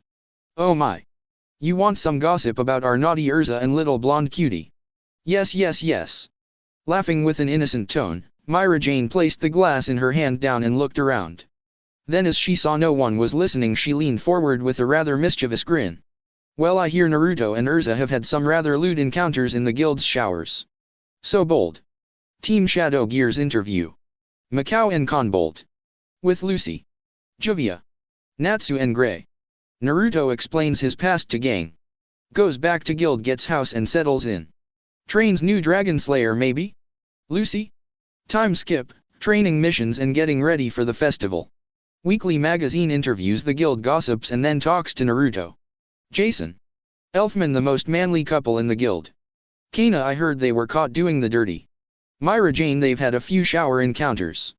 Lucy, Naruto and Urza are both good friends. Macau and Conbolt, I heard they took a romantic vacation together. Levi and Team Shadow Gear, I heard he was living with Lucy. Oh, love triangle. Juvia, I only care about Grey. Natsu and Grey God, I hope not, they are monsters. Future plans. Naruto, due to his power, would trivialize most things and would cakewalk most arcs that don't have a strong wizard/dragon. After Wendy is recruited, who is like a little sister to Naruto like Lucy is, Naruto is approached by someone looking for him. It's not anyone from Konoha, but one of Seleni's guards asking to come help Selene. Naruto and Urza go while the rest of the guild have their Edalas arc. Selene is within something called her Mana Chamber, a magical room that creates a lifelike reality. Selene has been using this device to live out the life she wants to make and have. Refusing to eat or take care of herself ever since Naruto left home. Naruto is shocked as he's never seen this hidden chamber or seen his mother like this. As Selene is skin and bones with a very unhealthy complexion. Naruto was told that when he and Selene first came home when he was born, Naruto was given to Selene's followers to raise, and she spent 4 months within that chamber. Only finally coming out when Naruto's constant crying was enough to pull Selene into reality and be with her son. But the reason she did this in the first place was because Minato didn't love her, but used her for power and tossed her and Naruto away for his real family when the war was won and he became Hokage. Since in this story Konoha is a much darker and more evil version of its canon self. Something similar to another story on this site called Wrath of Fire or something like that. This is when the reader learns that every scene in Konoha from the start was fake and created by Selene in that chamber to escape the reality she lived in. In fact, Minato is currently alive and living with his family he has with Kushina and Naruto's half-sister. From there Naruto and Selene make up and they have a much more grounded understanding of each other. The S-class exams will happen like normal, but Naruto will lose to Acknowledge. However, Selene and Makarov save Naruto and the guild. Dying to Acknowledge, but getting everyone else away from the dragon. Leaving 2 huge deaths early on. Afterwards Laxus is brought back into the guild and Urza is promoted to the next master. The next 7 years go by as a prosperous time for the guild as Fairy Tail is stronger than ever. They even recruit people like Sting and Rouge along with other members like Yukino, Minerva, and Kagura. All of whom kinda train under someone in the guild. Natsu and Sting. Rouge and Gajeel. Lucy and Yukino. Urza and Kagura. Naruto and Minerva. Just as some examples. By this time of course some new couples are married with kids. Like Urza and Naruto. Grey and Juvia. Natsu and Lucy. Gajeel and Levi. With the pairings building from where you would expect them to go. Most arcs would be slightly different, but the ending would be a 3-way war where Konoha would get involved in the final war. Since I would be adding small sprinkles of them in during the time skip,